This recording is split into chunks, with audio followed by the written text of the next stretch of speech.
Okay. Rockfin.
I'm your host, sabrinasalvati.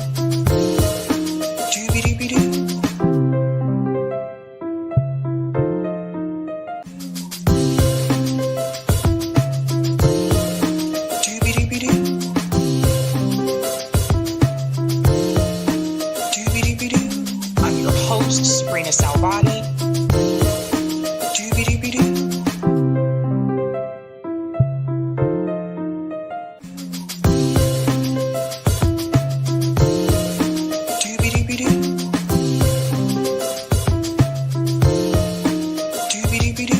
I'm your host, sabrinasalvati.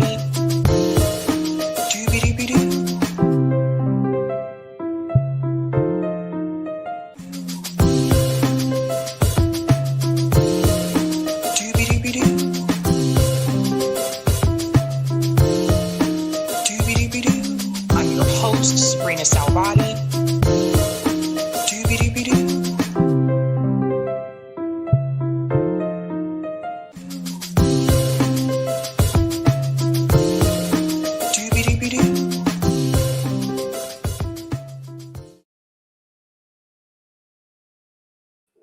All right, all right. Welcome, ladies and gentlemen, and happy Tuesday.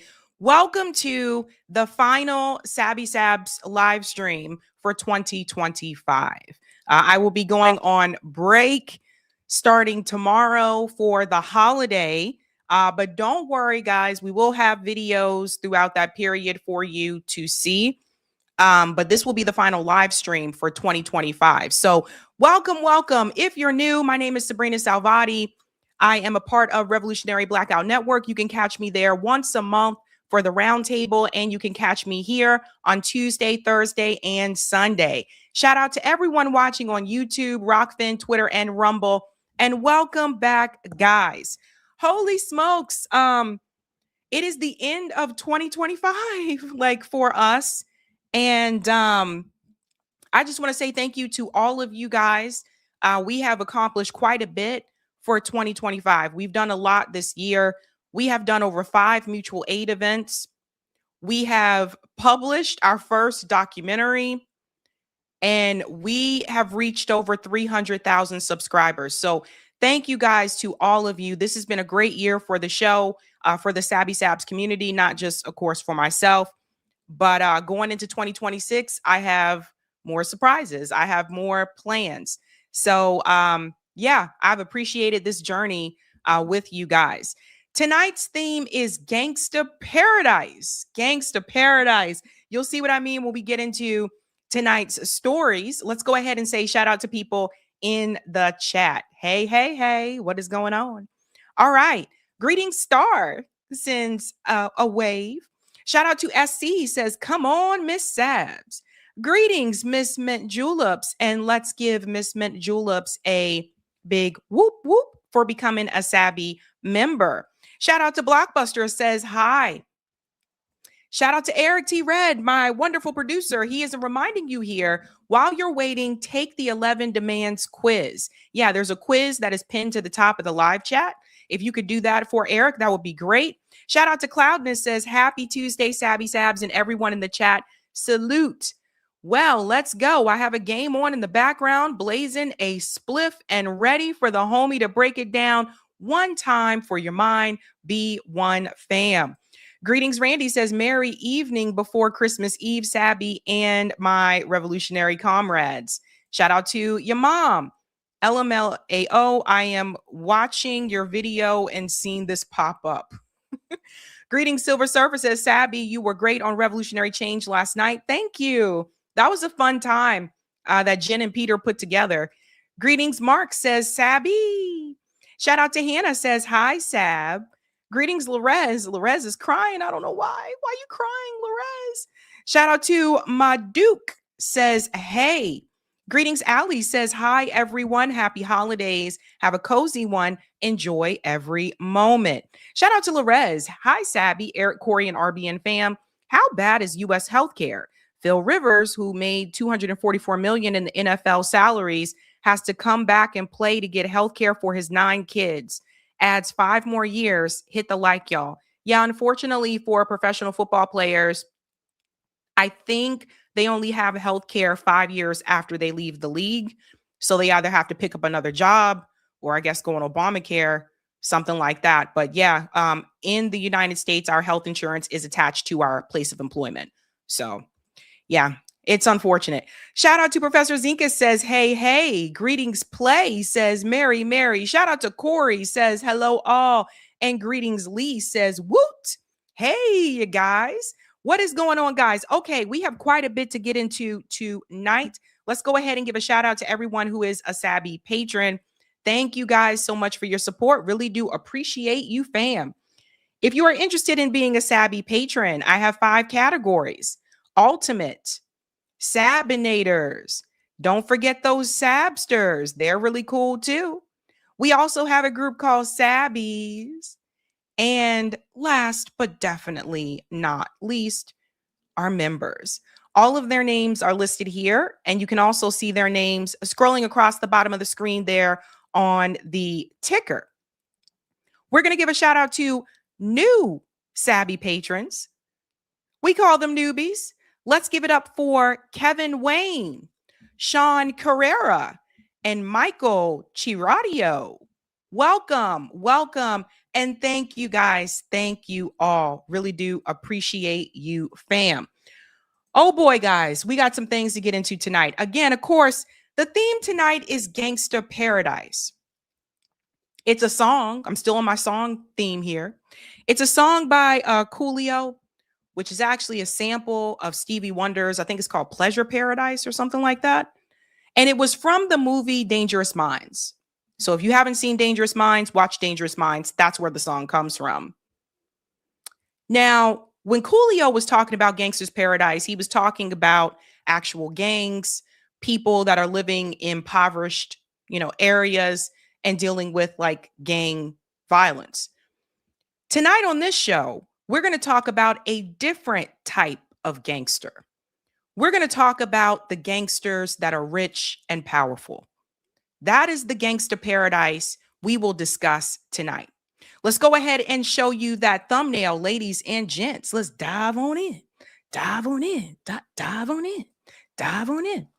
Tonight, ladies and gentlemen, we are discussing, this is a big one, Tucker Carlson and Matt Gaetz. Apparently, this conversation between the two revealed something that I didn't know, and apparently a lot of people were not aware of with Matt Gaetz' situation. I'm calling it sex, lies, and blackmail. It appears that Matt Gaetz was blackmailed. We're going to get into all of that. And what does this have to do with the recent announcement of Tucker Carlson being named as Anti-Semite of the Year? So we're combining these two things. We're going to dive into all of that. We're also going to discuss, if you haven't heard by now, Donald Trump has been named in the Epstein files. A new batch of Epstein files have been released. We're going to dive into what it says. And some of these things have been debunked. We're going to dive into all of it. And I think you're going to see why They didn't want you to see these files. We're also discussing, this is a big one for CBS News. Barry Weiss is receiving a lot of scrutiny from everybody, from the public, from her comrades in corporate media, because she decided to pull a story. And I'm going to tell you why she decided to pull that story. We have new information about that as of today. We're also going to discuss this story right here. I feel like it tends to happen to people who are elderly. A 91-year-old grandma who has lost her home because of property taxes. This story is not unique. There are other stories like it, which you'll also see tonight. And I want people to wonder if it could happen to you. And last but not least, I think this story is not getting enough coverage. Israel bombs a wedding in Gaza. This is a big one. One of the things that I've been noticing, guys, is that corporate media, they're not talking about Israel as much as they used to. They're not talking about what's happening in Gaza as much anymore. And people are still being killed. So we got to dive into that story as well. So sex, lies, and blackmail. Let's get into it, ladies and gents. Again, the theme tonight is Gangsta Paradise. And let's get started with the gangster right now that's in the White House. When I say Gangsta's Paradise, I'm not referring to actual gangs that we know of, right? I'm not talking about gang activity that we're used to hearing about on the news. I'm talking about the gangsters that are the rich and the powerful. There was a new batch of the Epstein files that was released. In this new batch, Donald Trump has been named. Now, you may be wondering, how is that possible when these files are redacted?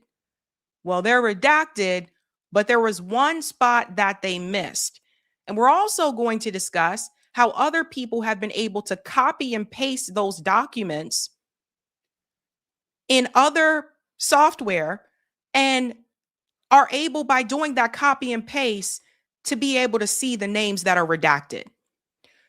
The DOJ really screwed this up. It's really bad. And it just goes to show you how incompetent they are. Let's go ahead and get into this statement here from Donald Trump. Bill Clinton, for those who are not aware, has basically told Donald Trump, release all the files. This, of course, is after a number of pictures of Bill Clinton have been exposed. So he basically is calling his bluff and says, release all the files. And that's what they're asking him about here. You guys need to hear what he says here. Were you surprised by the number of photos of Bill Clinton in the Epstein files? And can you commit to their full... What? And were you surprised by the number of photos of Bill Clinton in the Epstein files? And can you commit to their full release by the end of the year? Some of the victims were protesting that too many of them were redacted. I know there are a lot of people that are angry about all of the pictures of other people, but I think it's terrible. Look, I like Bill Clinton. I've always gotten along with Bill Clinton. I've been nice to him. He's been nice to me. We've always gotten along, respect him. I hate to see photos come out of him, but this is what the Democrats, mostly Democrats, and a couple of bad Republicans are asking for. So they're giving their photos of me too. Everybody was friendly with this guy. Did everybody catch what Donald Trump just said? Just to show you that it's one big club. He said he likes Bill Clinton. He always liked Bill Clinton. This is what I was saying, how a lot of these people are in the same club. Now, they may not be in the same political club, but they're in the same club when it comes to wealth and power. Either friendly or not friendly, but he was around. He was all over Palm Beach and other places. The head of Harvard was his best friend, Larry Summers.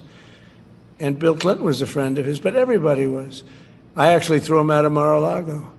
And as a person that was in Mar-a-Lago, I threw him out. This is Mar-a-Lago. It's the hottest place I think it's the hottest place in the world, but it's the hottest place in Florida.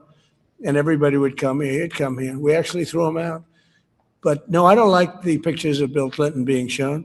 I don't like the pictures of other people being shown. I think it's a terrible thing. I think Bill Clinton's a big boy. He can handle it. But you probably have pictures being exposed of other people that innocently met Jeffrey Epstein many years ago. And they're, highly respected bankers and lawyers and others. And they'll end up, because of guys like Massey, who's a real lowlife, whose polls are down to about 9%, by the way, in the great state of Kentucky. If you look at Kentucky. See the deflection? He's deflecting to Thomas Massey. He also goes on to say lawyers and bankers. Again, how would Donald Trump know that? How would he know that lawyers and bankers were hanging out with Jeffrey Epstein? Because they were all a part of the same club. It's interesting to me, so many people continue to say that, well, they're just pictures. It doesn't really matter. Doesn't mean that they actually did anything. But I'm hearing that about everybody. So you mean to tell me none of those people did anything? And then there are people wondering, like, why did Jeffrey Epstein take pictures in the first place? And I would say that's because blackmail. You do this per Israel. If you don't do it, don't forget I have these pictures and these videos of you. These are things people need to think about. I see the pictures as blackmail. Kentucky is such a great place, but I don't know. They've got a couple of people on there that are very strange in terms of leadership. But Massey's a loser, and he likes it, and that he works with the Democrats. He's just being used by the Democrats, because what this whole thing is with Epstein is a way of trying to deflect from the tremendous success that the Republican Party has. Like, for instance, no, it really has nothing to do with that. It really doesn't. Remember, it was Pam Bondi. It was your administration that said you were going to release those Epstein files. So the Democratic Party is taking advantage of it. And actually, it's one of them in particular. That's Ro Khanna. But it was your administration that said you were going to release the files. This is really bad. Today, we're building the biggest ships in the world, most powerful ships in the world. And they're asking me questions about Jeffrey Epstein. I thought that was finished. I believe they gave over 100,000 pages of documents. And there is tremendous backlash. It's an interesting question, because a lot of people are very angry that pictures are being released of other people that really had nothing to do with Epstein, but they're in a picture with him because he was at a party, and you ruin a reputation of somebody. So a lot of people are very angry that this continues. A lot of Republicans are angry because of the fact that it's just used to deflect against a tremendous success. Look, we have. So how does Donald Trump know that the people in the pictures had nothing to do with Jeffrey Epstein? How do you know that? So I don't know, like, who okayed this response, but that's not a good one. Jason Call says they did the big drop with a disclaimer because Pam Bondi is actually worried she'll get prosecuted. Yeah, it's bad, guys. It's bad. Let's go ahead and get into this drop that happened today. Because like I said, it was redacted, but there was one document in particular where I think they missed it by mistake, where Trump's name is shown. Let's go ahead and get into this clip here. The Justice Department has now released a big new batch of documents in the Jeffrey Epstein investigation. And these include new details about Epstein's one-time friendship with President Trump. Look, there is a lot to go through. We said it's like more than 10,000 pages. So we are digging through this. But this is what is seen so far. In a 2020 email, an assistant U.S. attorney for the Southern District of New York wrote that Trump traveled on Epstein's private jet, quote, more times than previously has been reported, at least 8 times between 1993 and 96. And on a flight in 1993, according to the email, there was just 3 passengers, Trump, Epstein, and what's described as a 20-year-old woman. Being mentioned in a trove of investigatory documents does not demonstrate criminal wrongdoing, a reminder, and Trump has not been accused of being involved in Epstein's crimes. On Monday, the president did seem dismayed that the release of any and all of these files, though, could harm the reputations of individuals he said, quote, innocently met Epstein. Now, remember, he is the man they also signed into law last month, the measure requiring the Justice Department to do just this, release the files. Again, his concern is focused on the people who are in those pictures that he said innocently met Jeffrey Epstein, not the victims. Did anybody catch the fact that Donald Trump didn't say he's concerned about the victims? He said he's concerned about the people that are in those pictures with Jeffrey Epstein, the bankers, the lawyers, as he mentioned. He's concerned about his friends, the people that are a part of his club. That's who he's concerned about. Let's go on a little bit more here. I think we already saw this part. Here we go. CNN's Caitlin Polans is live in Washington this morning. A lot to work through, and we're just getting started. Caitlin, what do you have so far? We're just getting started, but the headline here is quite clear. Donald Trump is all over these documents. In that first trove that the Justice Department released on Friday, there were just a few very scant mentions of Trump, including in a picture collected with a bunch of other pictures. In this one, there is already one very illuminating email that was sent during the first presidency of Donald Trump while prosecutors in the Southern District of New York were working on the case against Epstein co-conspirator Ghislaine Maxwell. This is after Epstein's death.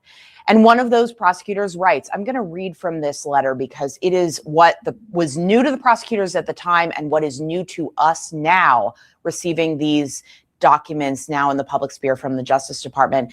The prosecutor, unnamed, an assistant U.S. attorney of the Southern District of New York, wrote on January 8th of 2020, the flight records we received yesterday reflect that Donald Trump traveled on Epstein's private jet many more times than previously has been reported or that we were aware. That's the Justice Department in 2020.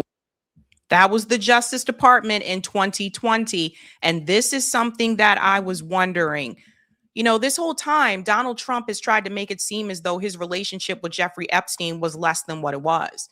Now, does that mean that he is guilty? No, not necessarily. We don't have proof of that. The victims came forward and they said that he didn't do anything wrong. That's what they are saying and still saying currently today. But here's the problem. The Justice Department has not been transparent with the public, not just with this particular situation, but everything that's come out, whether it's the Charlie Kirk situation, whether it's these so-called planned New Year's Eve attacks, all these false flags that have come our way, they have not been 100% transparent.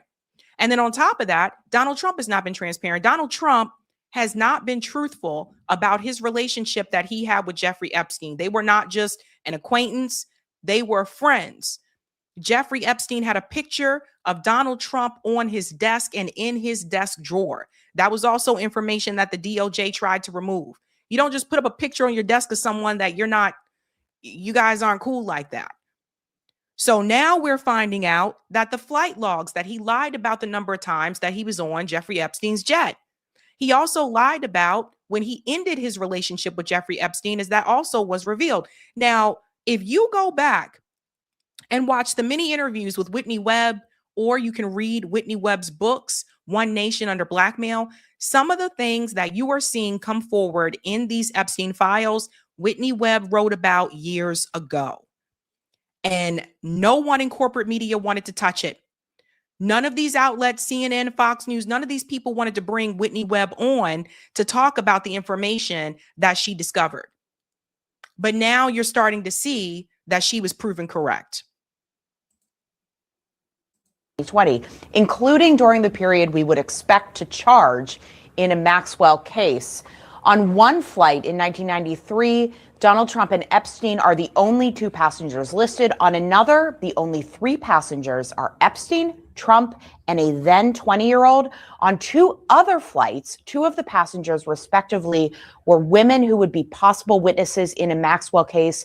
And then the assistant U.S. attorney concludes this email by telling his or her supervisors or superiors in the Justice Department didn't want any of this to be a surprise down the road. That's a direct quote. Now, Donald Trump, he has not commented yet on this particular revelation in the Epstein files coming out overnight and this morning that we are now surfacing for you here.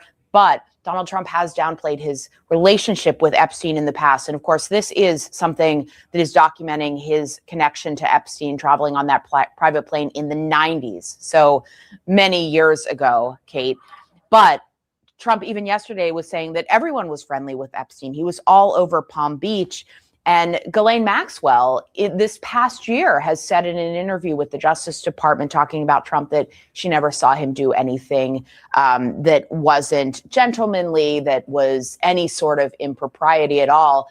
That said, this is a document that shows the possibility of Donald Trump having an intersection with Ghislaine Maxwell and the criminal case against her in which she was convicted for sex trafficking of minors. Clearly, this did not come out in the trial, but it is a pretty revelatory document. And Kate, it's just one page right now. This is the one page that I've walked you through. There are many, many more documents that we are piecing through this morning to see what else may be news here. But Donald Trump is in the latest batch of the Epstein files. Now, if we go back a couple of months ago, remember when Elon and Donald Trump were having that feud and they were fighting with each other? Elon Musk posted on X, Donald Trump is in the Epstein files. Remember that? We talked about that because they had already seen it. Now, again, does that mean that he participated in criminal activity? No, we don't have proof of that, but it looks like Elon was right. And you're all starting to see this stuff come out. I want to take you to what Jeffrey Epstein's brother said to News Nation. He called in and he was talking about what they were doing to those files. Listen to this. What I do want to talk about is I've been recently told the reason they're going to be releasing these things and the reason for the flip is that they're sanitizing these files. There's a facility in Winchester, Virginia, where they're scrubbing the files to take Republican names out of it. That's what I was told by a pretty good source. Yeah, they were scrubbing the names. You know, this is why this is the thing about the partisanship, because if the DOJ was nonpartisan, then maybe this wouldn't be an issue. They would still have redactions because, again, it's powerful people that are in there, but they're going to protect their own. So that's what's happening. They're going to protect, like Donald Trump, any Republicans that could be mentioned in there. This is the one I want to get into as well. This is one that is circulating around a lot on social media. And I believe this has not been substantiated. So let's get into this one because this is the hot topic from those files. It comes from this document where it says he, we're going to say assaulted on here. You guys know how YouTube is. He assaulted me. Donald J. Trump had assaulted her along with Epstein. She was found with her head blown off. There was no way, she did this on her own. Now we're starting to see while Trump was hiding the Epstein files, and it probably gets much worse. So she's referring to this document right here that was released in that new batch of the files. And it says it right about here. Blank noted Trump continuously stated the name Jeffrey while on the phone and made references to abusing some girl. Blank was unsure who he was talking to nor who he was referencing as Blank talked about his time meeting Donald Trump. Blank immediately, Blank demeanor went stone cold. And as Blank stated, he sexually assaulted me. Blank said, what? As Blank replied, Donald J. Trump had sexually assaulted her along with Jeffrey Epstein. Blank noted some girl with a funny name took me into a fancy hotel or building. That's how it happened. Now, this part right here, this one is tricky because this was reported a couple of years ago, and they said that the claims were found were not substantiated at that point in time. Now, I do have to say that for you guys because I notice a lot of people are taking this and they're running with it. So let's just show you. Let's go here because many of you may be wondering where can you find that. If you go to justice.gov, Epstein files, and you click on it here, it's this document, unclassified. And this is where they did not redact Donald Trump's name. His name is right there, met Donald Trump. So that's where this comes from, just to show you guys this is not just a screenshot. That is from the DOJ's website there. So the problem with this one, and let me bring this up because I think people may have forgotten about this. They were talking about this in the Daily Beast as well and other outlets. The filing was released by the department on Tuesday morning alongside a disclaimer warning people that some of the information being released contained untrue, sensationalist claims made against President Trump that were submitted to the FBI right before the 2020 election. To be clear, the claims are unfounded and false, and if they had a shred of credibility, they certainly would have been weaponized against President Trump already.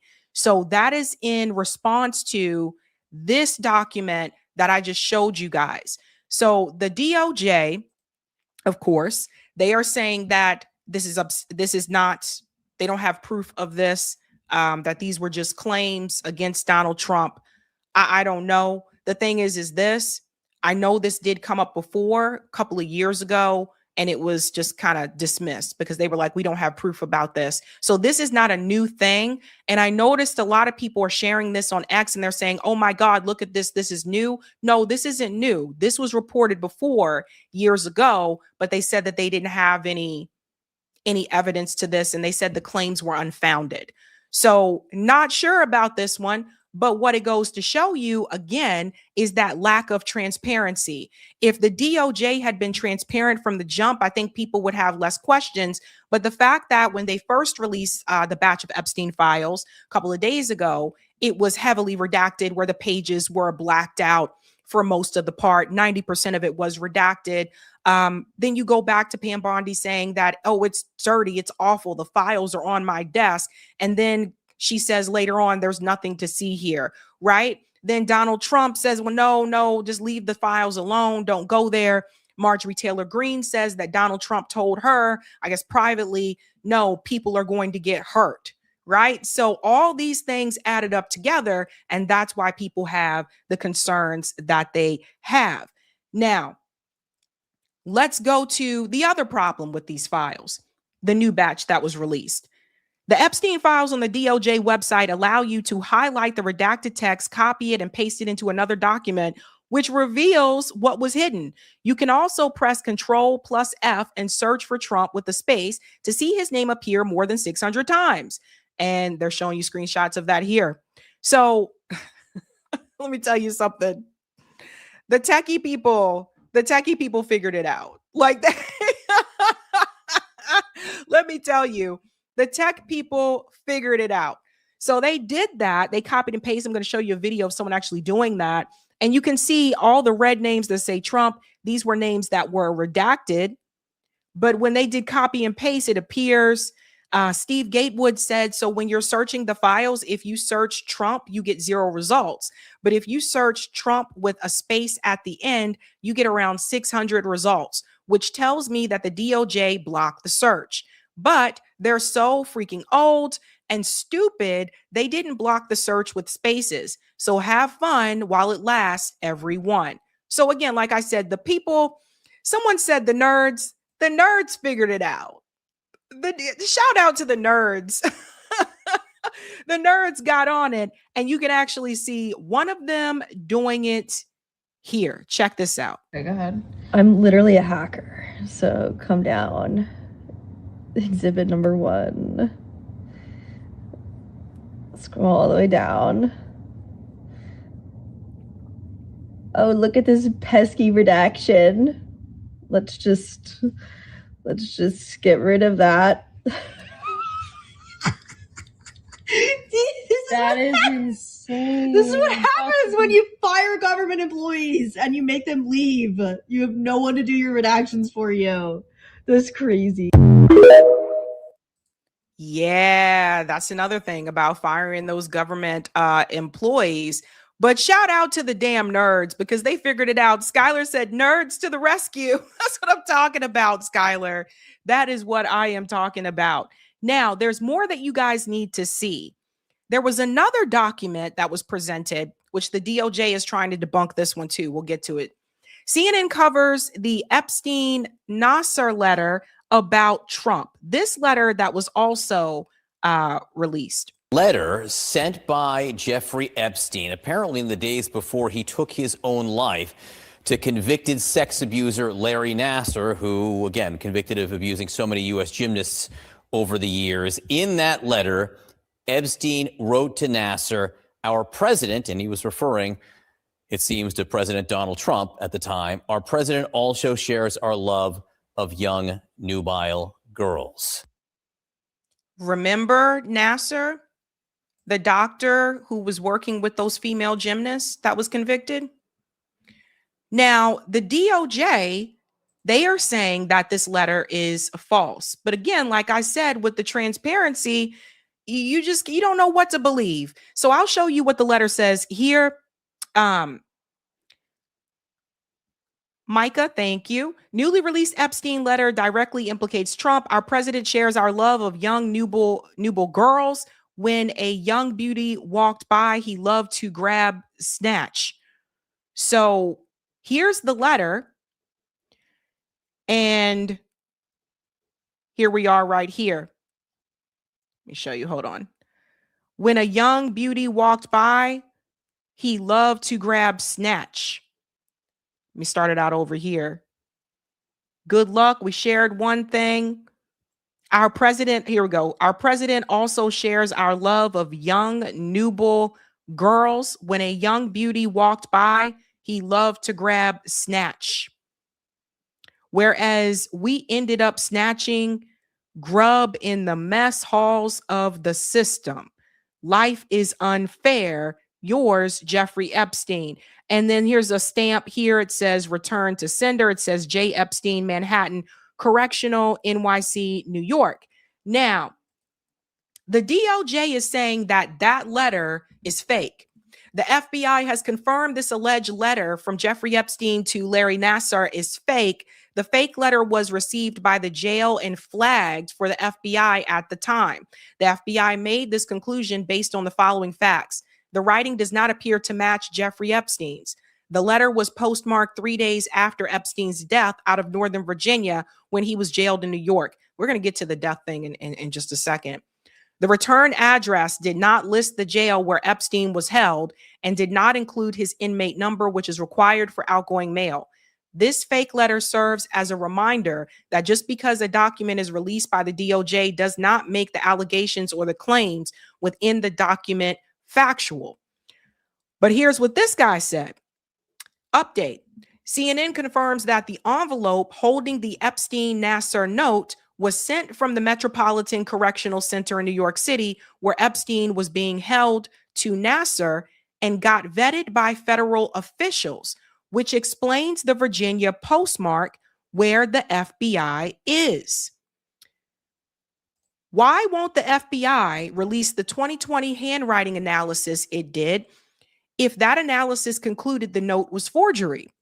2, how did the FBI preclude the possibility, even likelihood, of dictation in 120 minutes? Whereas the real Epstein-Nassar note, we know Epstein sent. Or where's the real Epstein-Nassar note? We know Epstein sent. So these are all good questions.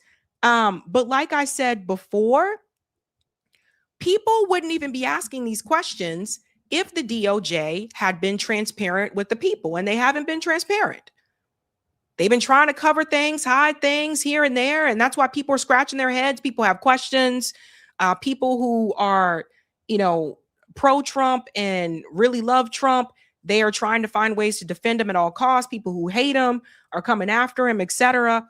It's not just him. There's more. You guys need to see this one here. This is something about women being put in stalls. New Epstein files. A trafficking victim describes being blindfolded and taken to an underground site where she and other girls were held in horse stall-like cells to be viewed by Epstein and groups of men. That's here. This victim says that they were born into sex trafficking. I was trafficked beginning at the earliest memory. I do not remember a time that I wasn't trafficked for sex. So they were born into it. So imagine how young they were. According to the birth certificate from blank, my biological parents, I do not recognize them as parents. Blank, blank began to sell me for sex in the town of blank. There were many that were brought to their home to have sex with me. I was taken to many states in the U.S. to sell me. I was forced by threat by blank and Jeffrey Epstein of being killed, bodily harmed, and threats of harming other children if I did not have sex with them or any other people that they sold me to. The sex trafficking with Jeffrey Epstein happened year blank. I was about blank years old at the time. So I understand redacting the names to protect the victims. I don't understand why they're redacting the years, and I don't understand why they redacted the age. That's something that I've been paying attention to. But this person says they were born into it. Remember when Virginia Giuffre said that Ghislaine Maxwell and Jeffrey Epstein wanted her to have a child to be their child, and she didn't want to do that because she knew that they were going to groom that child? These are sick people. This is the gangster paradise. This is the gangster paradise of the rich and the powerful. And that's how they have been able to get away with this for so long. You'll also see here, here's another one from Epstein's brother. Epstein's brother, Mark, reported he was murdered because he was about to name names. Mark said he believed Trump authorized his murder. Here's that document here. Again, heavy redactions here, so keep that in mind. Mark Epstein, it says date of birth, the cell number, that's redacted. And it goes on to say here, submitted text. Jeffrey Epstein was murdered in his jail cell. I have a reason to believe he was killed because he was about to name names. I believe President Trump authorized his murder. Again, we don't have any proof that Donald Trump did that, but what if Jeffrey Epstein was going to name names? And then we need to think a little bit deeper here. We don't know what actually happened to Jeffrey Epstein. All of a sudden, the cameras just didn't seem to be working. Surprise, surprise. And the next thing they know, they're reporting, oh, well, Jeffrey Epstein is dead in his cell. He unalived himself, but there's no proof of that. All we know is what we have been told. That's all we know. And I have another question.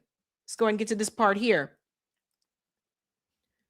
This part, shout out to Maine, Epstein files, Epstein to BOP psychologist.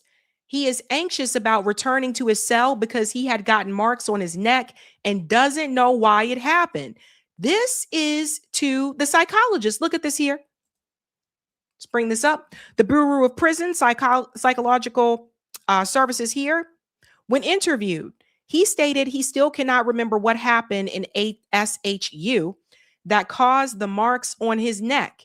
He stated that for the 5 days before that, he had only slept about 30 minutes each night because of noise in SHU.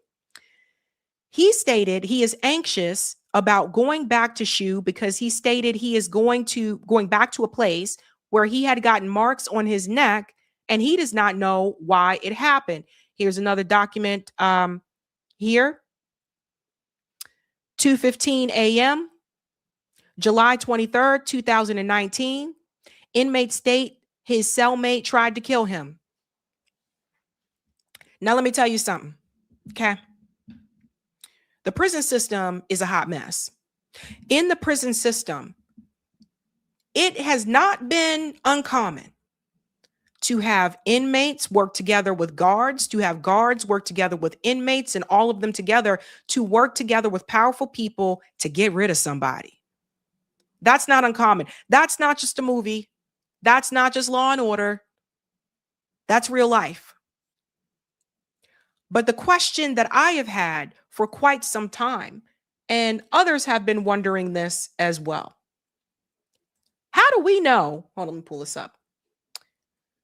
Do we have proof that Jeffrey Epstein is dead? Anybody seen a body? Do we have any proof? You know, it's like when I'm watching a thriller, and I love to watch thriller movies. When I'm watching a thriller movie and all of a sudden said character dies, you know, you always ask yourself that question when I'm watching a movie, like, oh, how do we know if they're dead? Do we see a body? You know, later on the movie turns out they're alive, like, surprise. How do we know that? Do we have any proof that Jeffrey Epstein is dead?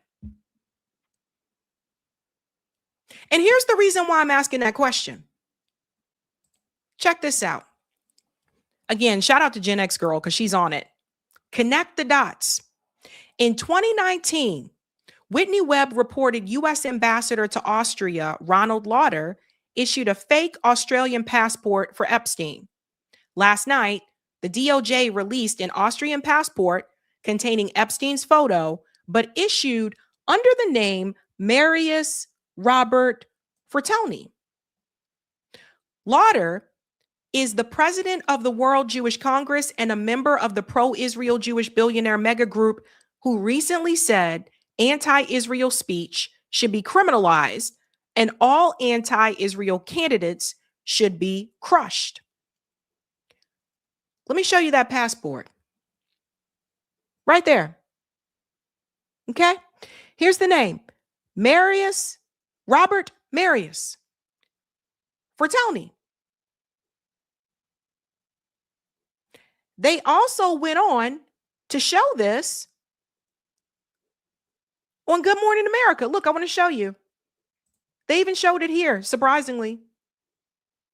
Dropped in the middle of the night by the Justice Department, many of them emails that have never been seen before.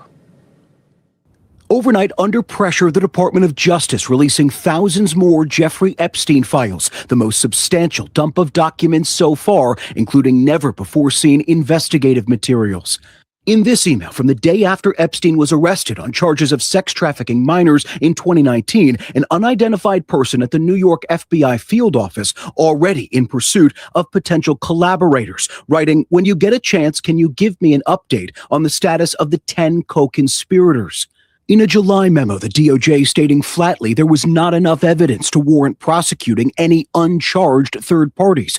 Ghislaine Maxwell is the only person to ever be charged as an Epstein co-conspirator.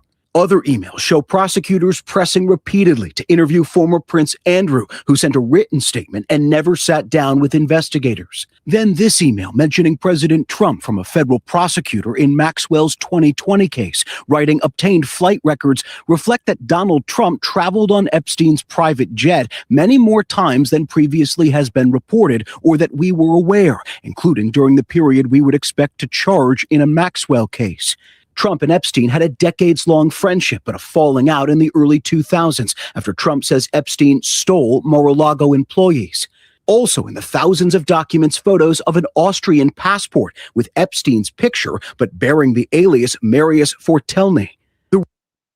They even reported it on Good Morning America. Whitney Webb for the win once again. Whitney Webb was right. She was ahead of it.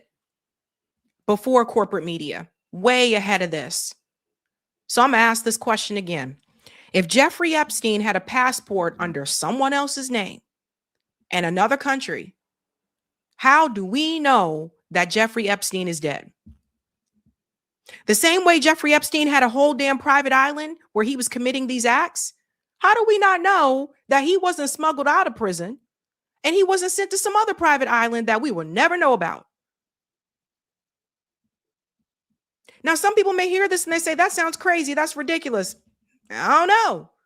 I'm just looking for proof. I'm looking for evidence. I have not seen any proof that Jeffrey Epstein is dead. And you got to think about all the people that he was connected to. The bankers like JP Morgan, Jamie Dimon, that works with JP Morgan. He owns JP. Look, all these people that he was connected with. Don't forget JP Morgan. I reported this 2 years ago. JP Morgan, they knew about the island. They were sending money to there. They had to pay the Virgin Islands in a lawsuit because they, without the money from JP Morgan, those activities wouldn't have happened on that island. And they had to acknowledge that. And they had to pay money to the Virgin Islands. We watch all these movies, Mission Impossible. We watch all these different movies where people fake passports and fake IDs. It came from somewhere.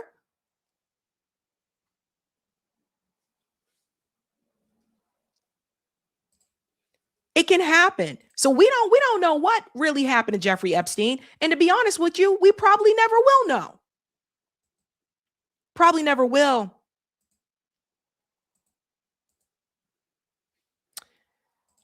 The last damning thing that the DOJ did is they released a fake video. Listen to this. I can't show the video on here, but the US DOJ just released what was supposed to be a video of Jeffrey Epstein attempting to end it all.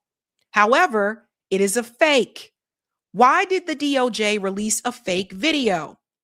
the most hideously significant scandal of our time is being completely covered over. We are all being played. So, again, do we know that this is who they say it is? Didn't someone, I think it was my comrade, JB, I think JB did this. Somebody made a video covering that story about the CIA, how they make faces and they put on fake faces of people. That might have been JB who did that story. Where you guys think the movies get this stuff from? This stuff ain't fake. It's real life. So people were asking then, like, is that the same person? And then, so that's the video. We can't show the, give me a second. Let me just pause it. We can't show the video, even though it's fake. But here it said, Diligent is on it. The US DOJ just released what was supposed to be a video of Jeffrey Epstein attempting to end it all. However, it is a fake and it was published on YouTube 5 years ago by that user. And they put the user's name, Chad Chaddington. Even Community Notes came in and said, this is a CGI hoax video produced by a YouTuber in 2020. And it was submitted to the DOJ, to authorities, as an anonymous tip. So they know that this was fake. So why did the DOJ release this fake video of Jeffrey Epstein? Why they drop this just recently? Why did Kash Patel and Dan Bongino, why did they tell you, oh yeah, it's true, Epstein, he ended it all, he did it. No, we saw the footage and there's a lot of footage. Then to come find out there's time that's lapsed in the tape that just unaccounted for. And Dan Bongino quits. People would not question this the way that we are if the DOJ was transparent. But we all know that Jeffrey Epstein worked for Mossad. Again, Whitney Webb was one of the first people I heard to say that. And people called her loony and called her crazy. But now it's all coming out. So she was ahead of the curve.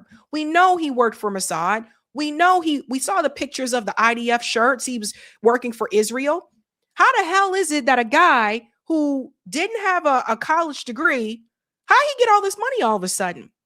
Nobody thought it was weird that Lex Wexner, who is the owner of the Limited Group, which is part of Victoria's Secret, is a part of the Limited Group. Nobody thought it was weird that Lex Wexner just said, hey, I think this guy's going to go some places. I'm going to give him all this money.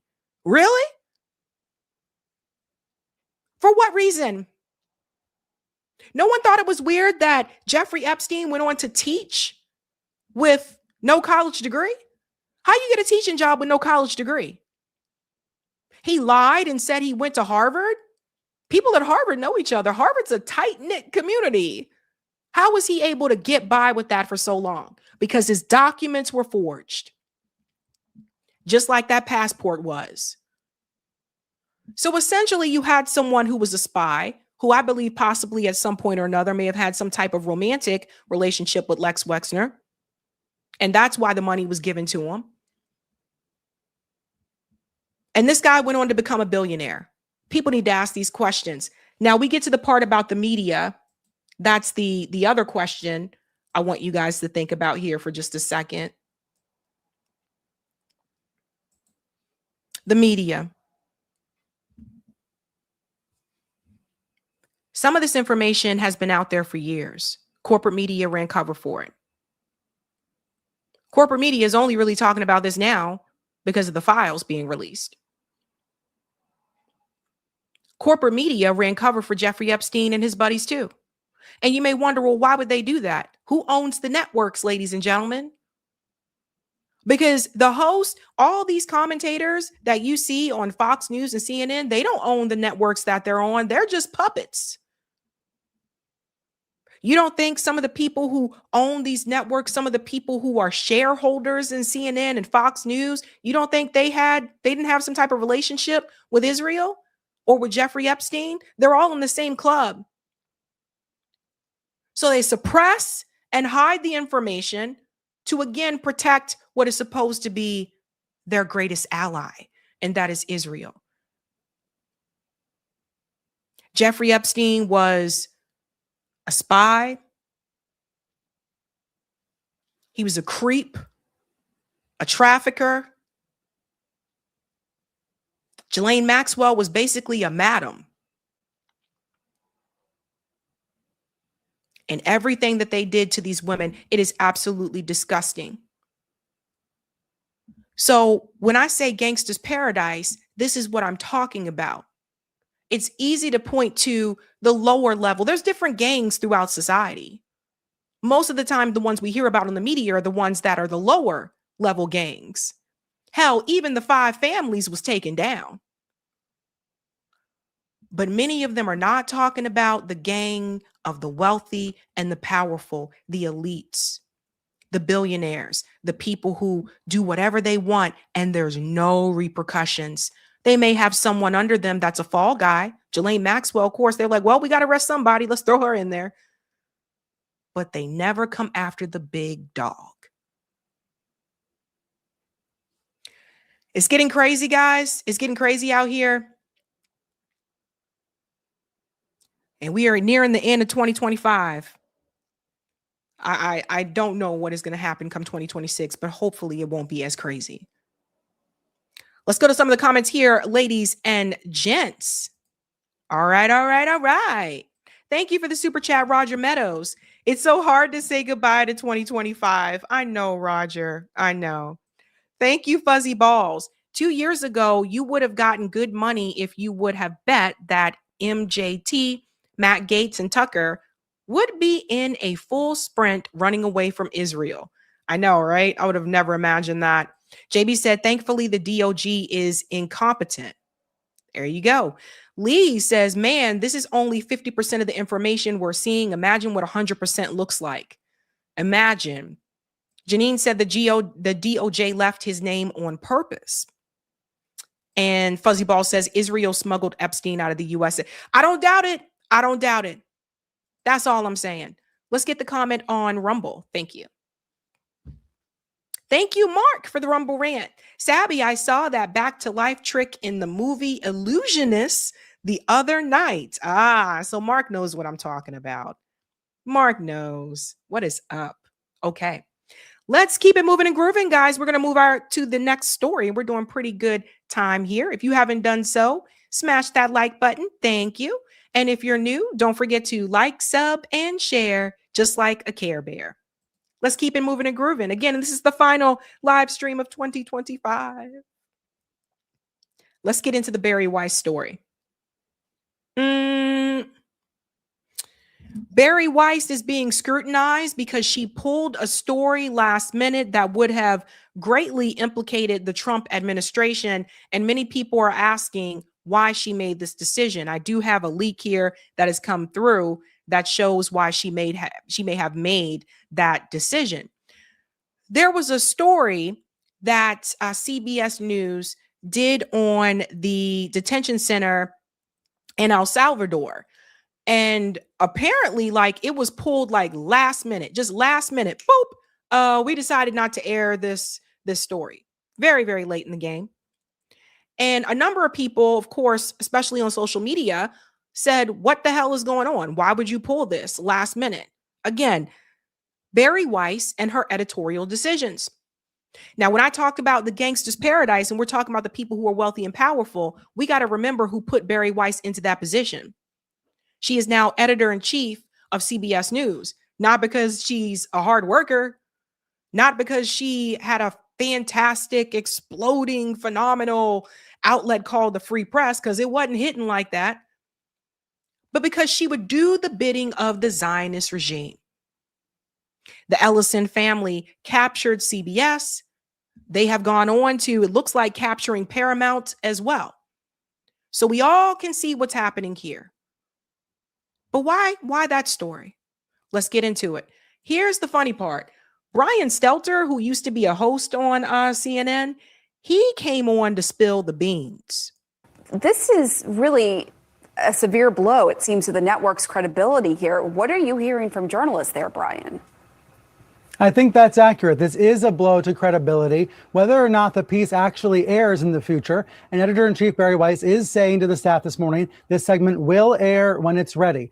But here's what's odd about the situation. We can walk through the timeline, and I think it'll show how this doesn't really add up. All right. Correspondent Sharon Alfonsi had been working on this segment for weeks. She interviewed some of these deportees who described torturous conditions at Secot, that prison in El Salvador that the Trump administration has been sending migrants to. So these interviews were in the can. They were edited. This segment was ready to go, according to producers, editors, fact checkers, and even the lawyers who reviewed the segment. As of Friday, this was ready to go. And that's significant because on Thursday night, editor-in-chief Barry Weiss was able to screen it for the first time. Pause here because we can't even show you their stuff. I'm going to tell you why we can't even show their stuff. So she saw it Thursday night. And all of a sudden, she decides last minute to let it go. So they went inside this detention center in El Salvador. I believe it's called Secot. I hope I'm pronouncing it correctly. They went inside there to investigate, to do an investigative series. Now, we all know that Donald Trump has been pretty critical of 60 Minutes, and this special was going to air on 60 Minutes. So hold on to that because that's really important when I get into what has now been revealed about why she decided to let this go. Let's go ahead and bring him back in. And I'm told, according to sources, she was especially concerned about the lack of a Trump administration response to the reporting. Now, Alfonsi says in an internal memo that waiting for a response is unrealistic because it's clear the Trump administration did not want to respond to these allegations. She said, I want to pull up the quote here, "Their refusal to be interviewed was a tactical maneuver designed to kill the story. If the administration's refusal to participate becomes a valid reason to spike a story, we've effectively handed them a kill switch for any reporting they find inconvenient." So that's the view from the 60 Minutes reporting team. The piece was ready to go. It was in the can. It was going to be broadcast on Sunday. But all of a sudden, over the weekend, Weiss decided to shelve it. And that has created a real uproar inside CBS News, with widespread concerns about political meddling and about corporate interference. All of this. Pausing here so you can see it. This was the note that many of us saw on X. Editor's note, the broadcast lineup for tonight's edition of 60 Minutes has been updated. Our report inside Secot will air in a future broadcast. That it was really like last minute, guys. And people are like, what the hell is going on here? Let's continue. Coming as CBS's parent company, Paramount, both tries to ingratiate itself with the Trump administration and tries a hostile takeover bid for this network's parent company, Warner Bros. Discovery. I mean, and it comes as President Trump has really been ratcheting up his criticism of 60 Minutes. Tell us more about that and the timing of this. Yes, that's right. And that is the essential context here. You know, when Paramount changed hands earlier this year, Trump praised the new owners, David Ellison and his father, Larry. He described them as friends and supporters. Trump was very excited to have CBS moving into new hands. But 2 weeks ago, Trump changed his tunes. He started to criticize the Ellisons and 60 Minutes specifically. Trump at first was mad about an interview with Marjorie Taylor Greene that aired on the broadcast. We know Trump cares a lot about 60 Minutes, and we know he's been railing against both the broadcast and the new owners of Paramount. At the same time, these owners need regulatory approval for their future aspirations to grow the company. So that is the political context for the story. Now, I'm told by sources at CBS that Barry Weiss became more personally involved at 60 Minutes in the past couple of weeks. But she said to staffers this morning, the story simply was not ready for air yet. It was not ready to go. More reporting must be done. And frankly, I'm not hearing many supporters of hers internally at CBS. I'm hearing a lot of criticism about this decision. But you know what's happened, Pam? A lot more people are suddenly interested in the story, right? A lot more people suddenly want to know more about what these detainees have said they've gone through. That's right. It actually made it more popular. People are more interested in knowing what happened. And what I want to say here is this. That's why it's important to know who owns the networks. Ultimately, they're the ones that are making the decision. The Ellisons, they came in, they bought CBS. They're buying Paramount too. It's just insane. They're making these editorial decisions, and they have Barry Weiss in that chief editor role as a puppet. And what they tell her to do is what she's going to do.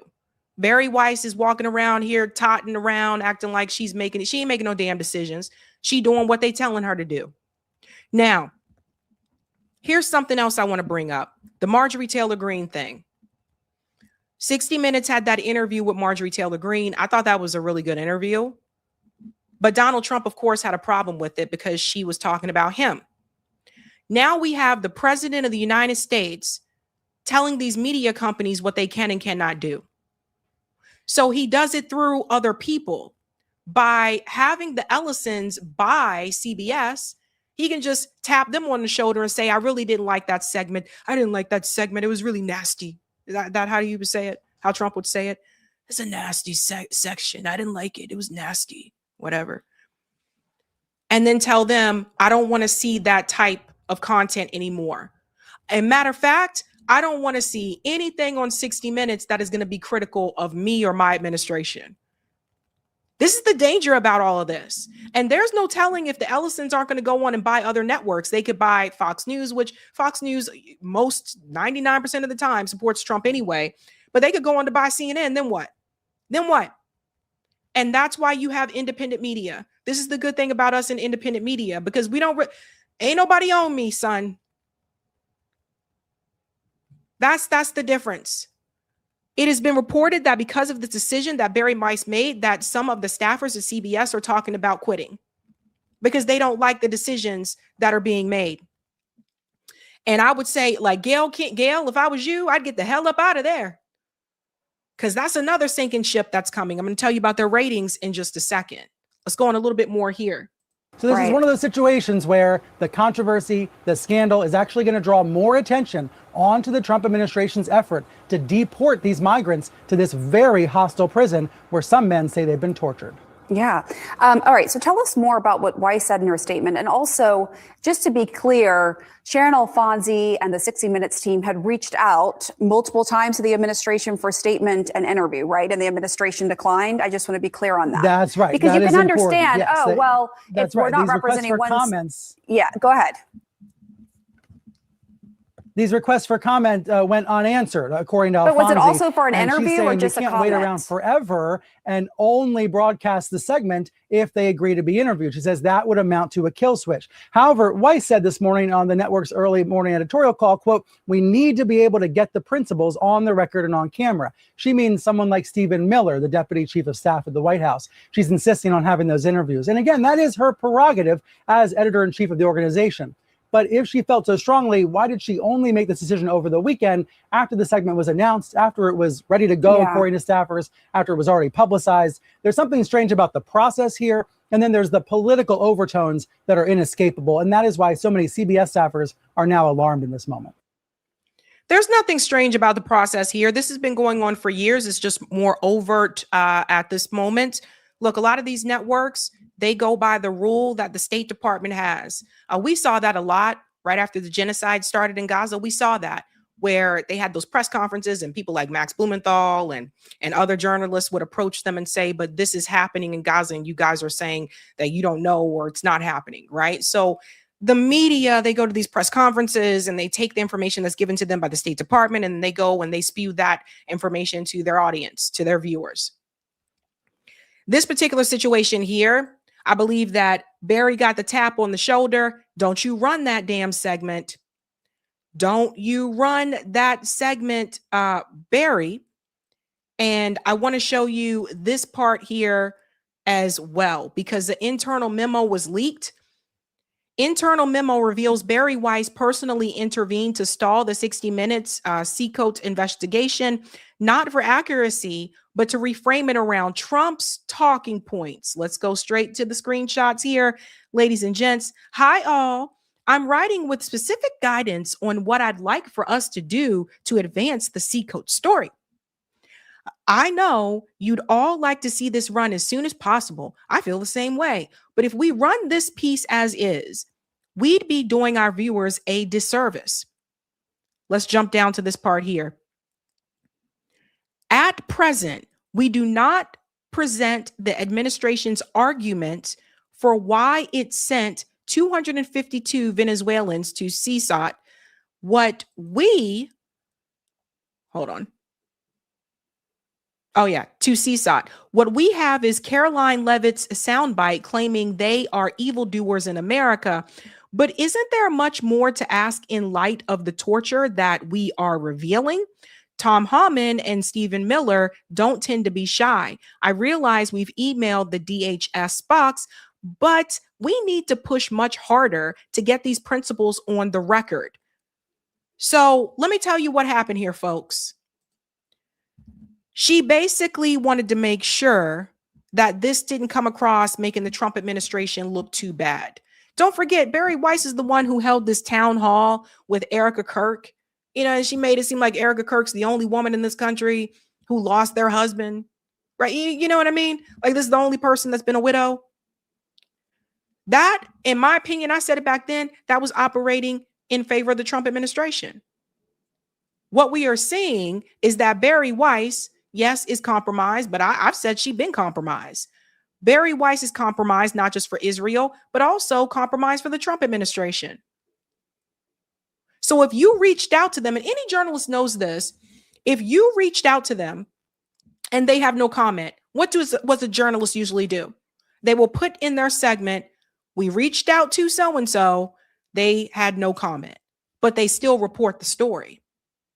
This is why Glenn Greenwald called her out as well on X and said, Barry Weiss is an opinion journalist, not an investigative journalist. And there's different types of journalism, right? So this is bullshit. They could have still ran that segment and they could have said at the very end, like I've seen with so many other articles and news segments during my lifetime, we reached out to the Trump administration for comment, no comment. Next segment. That's simple. But Barry Weiss pulled this to protect the Trump administration because that's what the Ellison bros wanted her to do, because that's what Trump wanted them to do. We are living in a dangerous time. And I just hope people see this for what this really is. And that's why people are calling her out, especially people that are journalists. So we have a gangster's paradise with the media, because the reporters and the commentators don't really control the content like you think they do. The people who own the network control the content. And Barry Weiss is just one of their puppets. Let's go on to this part here. Max Blumenthal brought up something as well. I told you everybody's calling her out. Did Barry Weiss try to bury the 60 Minutes report to protect Marco Rubio? While Stephen Miller has been the public face of the Trump deportation policy, it was Rubio who arranged to send 250 Venezuelan migrants to his friend Nayib Bukele in El Salvador, where they were publicly humiliated and tortured for months. 60 Minutes not only documented hideous abuses of migrants in Salvadorian custody, but explained how the Trump administration falsified their relationship with Tren de Aragua by classifying anyone with any kind of tattoo as a bona fide TDA gangster, despite the fact that TDA members do not identify by tattoos as MS-13 members have. Only 3.2% of the Venezuelan migrants detained in CSOT had ever been convicted of violent crimes. Barry Weiss justified her delay of the 60 Minutes report on the absurd grounds that we need to do more. Yet her comments contained a certain truth, as Rubio's central role in the scandal had been omitted. In personally arranging the transfer of the Venezuelan migrants to CSOT, Rubio undercut Trump's special envoy to Venezuela, Rick Grenell, who was working on a deal with the Caracas that would have seen the migrants sent directly to their home country in exchange for 11 American prisoners, but on the condition that Chevron have its operating license extended into Venezuela. By transferring the migrants to CSOT instead, Rubio was able to deny oil revenue to Venezuela while escalating tensions with Maduro. Rubio also kneecapped Trump's Department of Justice through his Salvadorian scheme. In exchange for Bukele opening his dungeon to the Venezuelans, Rubio promised him that several valuable MS-13 informants would be removed from U.S. custody and returned to El Salvador, where they could be silenced. The Salvador president and self-described coolest dictator feared that these MS-13 informants would expose the secret negotiations with the gang, busting his mythical image as uncompromising crime fighter who reduced street violence with an iron fist. And so the DOJ was forced to relinquish valuable assets they'd spent years recruiting and cultivating. Thanks to Rubio's regime change mania, U.S. taxpayers were billed millions of dollars to detain an overwhelmingly nonviolent lot of Venezuelan migrants in an Salvadorian torture prison, while diplomacy to free Americans was needlessly delayed. So this is an interesting point here from Max Blumenthal. You know, Barry Weiss has been known to be shady as hell. Now, peep this, fam. Somehow that 60-minute segment was leaked. I'm telling you, the nerds are on it. Kudos to the nerds. Breaking. Here's the 60-minute segment Trump and CBS News executives don't want you to see. Can we give it up for the nerds? Let's give it up for the nerds. We got to drop the beat for the damn nerds.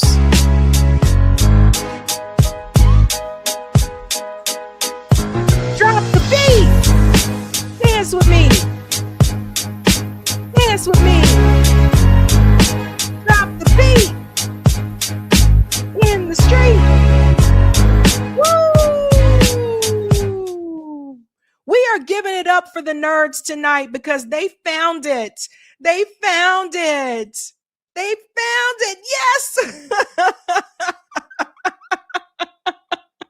I love it. I love it. I love it. So they found it. And then check this out. Months before Barry Weiss pulled the 60-minute segment, her outlet, The Free Press, was joking about the mega prison Trump has lawlessly deported people to. The hottest campaign spot, the new Jeffrey Epstein jet, the place to see and be seen. You see that? She was joking about it. This is a ruthless woman. She really is. And then you will also see, watch this. I said CBS really doesn't want you to see this story. Check this out, guys. CBS is filing copyright takedowns against copies of the banned CISO 60-minute segment. This video contains content from Paramount Global, CBS, who has blocked it on copyright grounds. That's how you know they fucked up.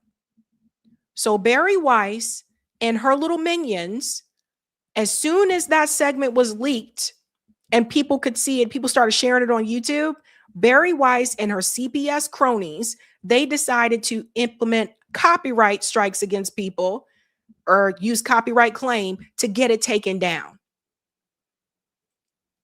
That's censorship for your ass. And they didn't just do it on YouTube. This is how you know they're hiding stuff. They didn't just do it on YouTube. They also did this on TikTok. TikTok is removing clips of the leaked 60-minute segment. The Ellison family, which acquired Paramount, CBS parent company, and the Free Press, making Barry Weiss editor-in-chief, is set to co-own TikTok through a Trump-backed deal. So here you go. So this is what they were doing.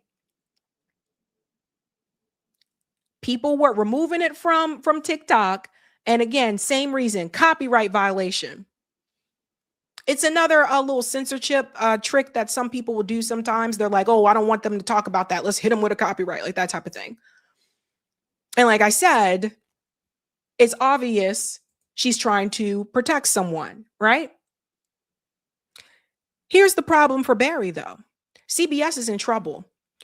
The ratings aren't doing too well. You know, even after this grand town hall that she had with Erica Kirk, ratings declined 27% in total viewership compared to the network's standard programming in that time slot year to date. That is from Nielsen reporting. From that town hall with Erica Kirk. And Barry Weiss thought that this was really going to be a home run. Everybody's going to watch this interview that I do with Erica Kirk, not realizing a lot of people, especially younger people, don't really, aren't watching CBS News like that. And knew that it would be a bunch of propaganda.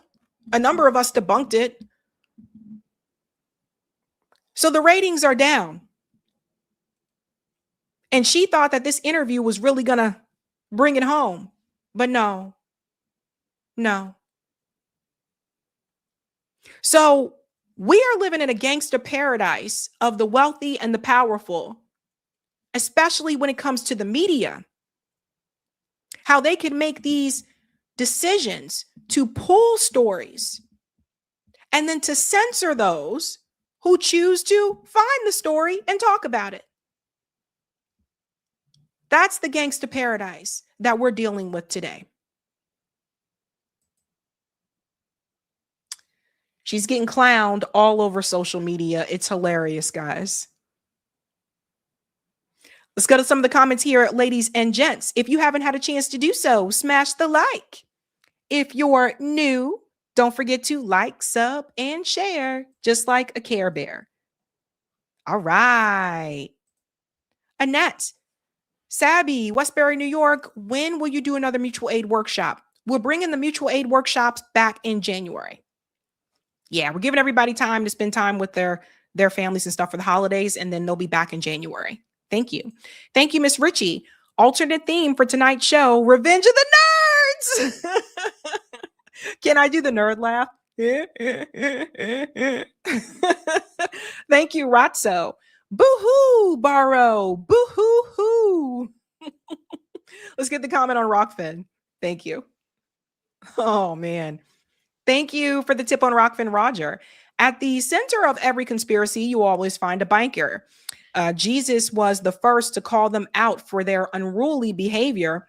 Yes, Sabrina, fake faces people place on their face are called masks. Yeah. All right, let's get to our next story here. This is one that I don't think is getting a lot of attention. Speaking of the media, I'm not seeing much about Gaza in the corporate news anymore. And it could make people think that everything's okay for the Palestinians, and that's not the case. In fact, this story has been heavily suppressed, and I think more people need to know about it. And that's the Gaza wedding. Israeli forces massacre 6 Palestinians celebrating a wedding at the Gaza school shelter. This isn't a truth. It's a bloodbath, said a relative of some of the victims, who included women, an infant, and a teenage girl. Yeah, Palestinians can't even get married. This isn't the first time, by the way, that Israel has been known to do this. Bomb Palestinian weddings, or show up to a Palestinian wedding and start firing at people or firing in the air. They've also done this to Palestinian funerals. It's a sick society full of sick people. But this story isn't getting a lot of attention. Shout out to Common Dreams for sharing this. Funerals were held Saturday in northern Gaza for 6 people, including children, massacred the previous day by Israeli tank fire during a wedding celebration at a school sheltering displaced people, as the number of Palestinians killed during the tenuous 10-week ceasefire rose to over 400. So this wedding was held at one of the locations where people are allowed to shelter. So first of all, Israel is, of course, violating the law as usual. 2, there is no real ceasefire. That October plan, it was a fake ceasefire plan. Israel has continued to kill Palestinians, and they're using different excuses to do so, except with this situation, they don't deny it. So we cannot forget about what is happening in Gaza. On Friday, the IDF, that tank, blasted the second floor of the Gaza Martyr School, which was housing Palestinians displaced by the 2-year war on Gaza in the Al-Tufa neighborhood of Gaza City. So again, that was a sheltering location. Al Jazeera and other news outlets reported that the attack occurred while people were celebrating a wedding. Here's one from Omar.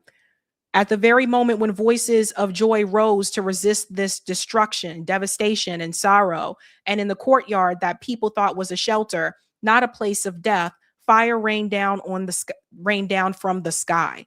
A school that was meant to protect their names from exposure.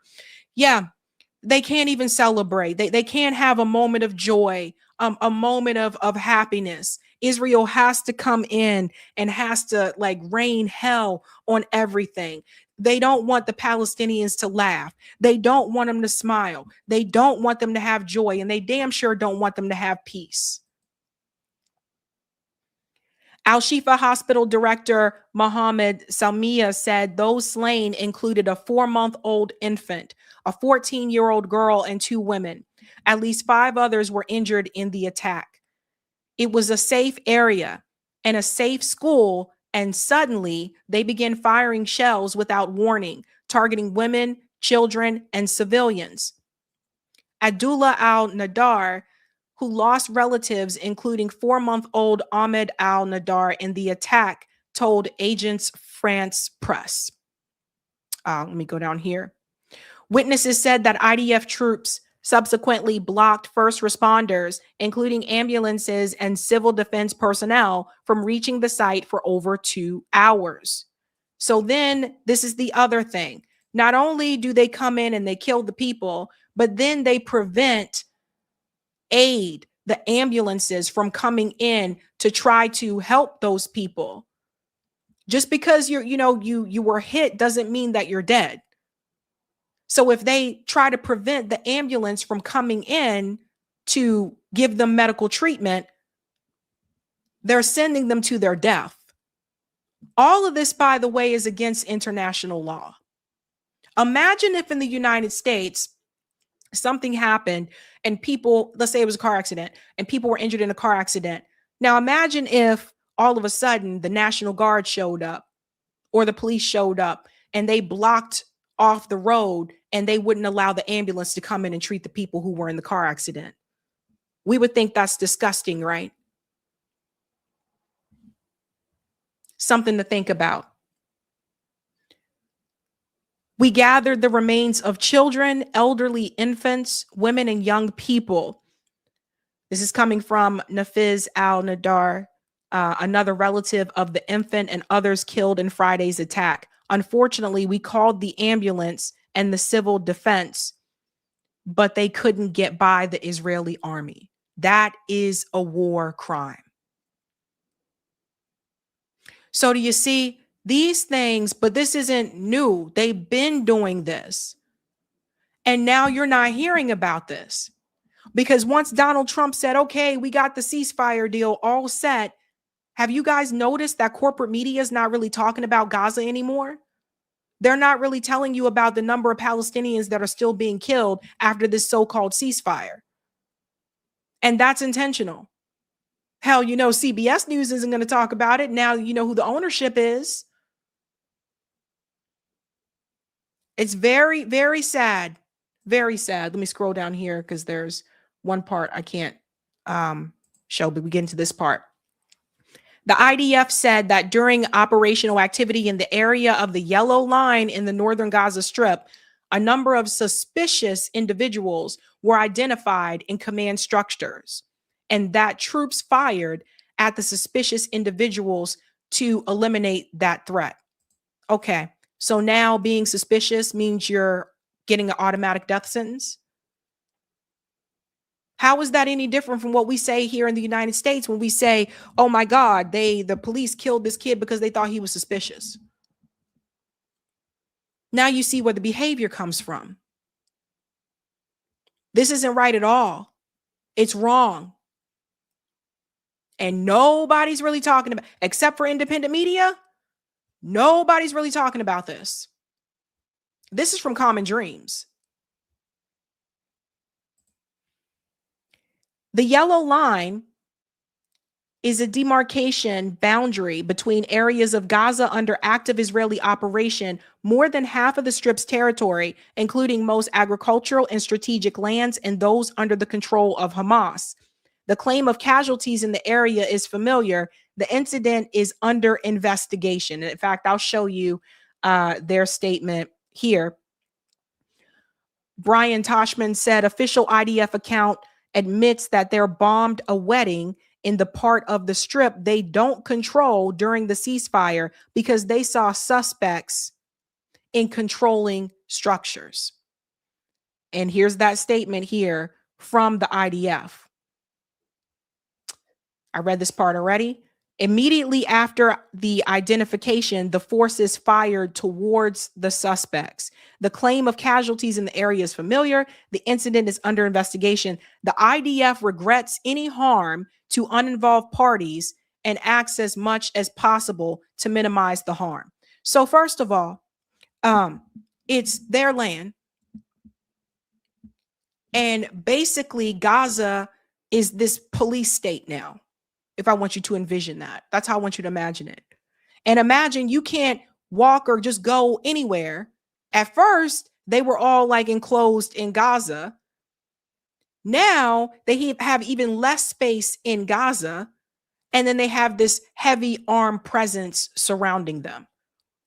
And the IDF soldiers are just taking advantage of that opportunity, shooting people whenever they feel like it. Oh, they're suspicious, so we're going to go after them too. What's suspicious about a baby? What's suspicious about a child? And you will not hear this on Barry Weiss's CBS News. And if the Ellison family continues to have their way, you won't hear it on CNN News either. Fox News doesn't really go in that direction for most part anyway.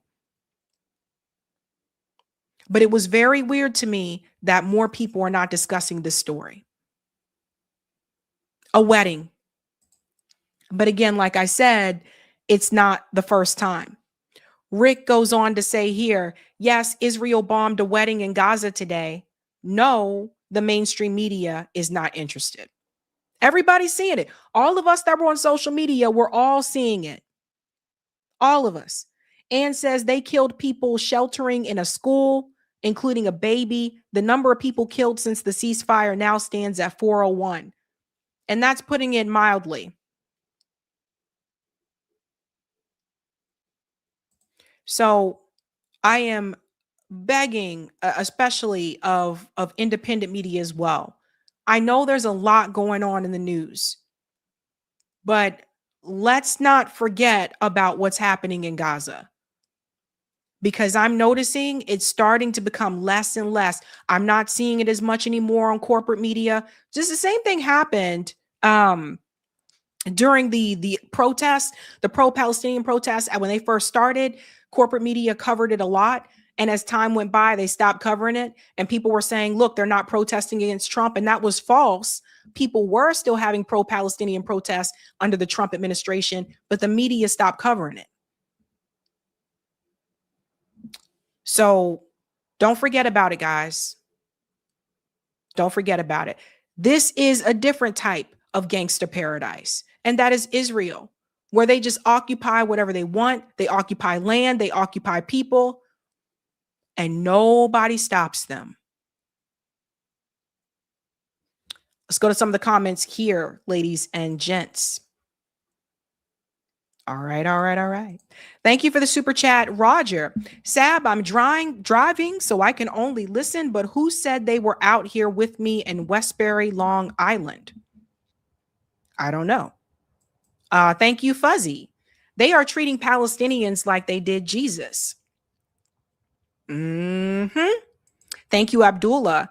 If Tom Artyom Alexandrovich is allowed to walk free, it will set a dangerous precedent that encourages other predators to travel abroad to exploit children. Yeah, and there's a lot of them living in Israel. Israel has become a safe haven for predators. Eric, can we go to part 3 for type VNC? Thank you.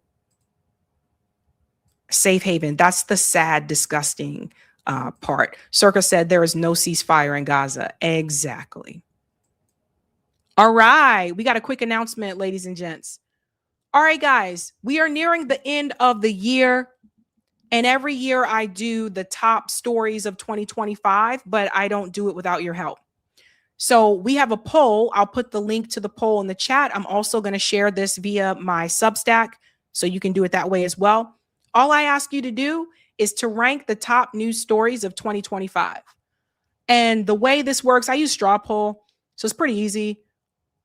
The rank is on the left. There's 11 events. So whatever you want to be first, like, for example, I can just scoot this up here. Boop, first. Boop, third. You guys get how this works. But that's the poll. I need your help to do it. So Once I get those results from you, the deadline for this poll is Thursday at 11 p.m. Eastern.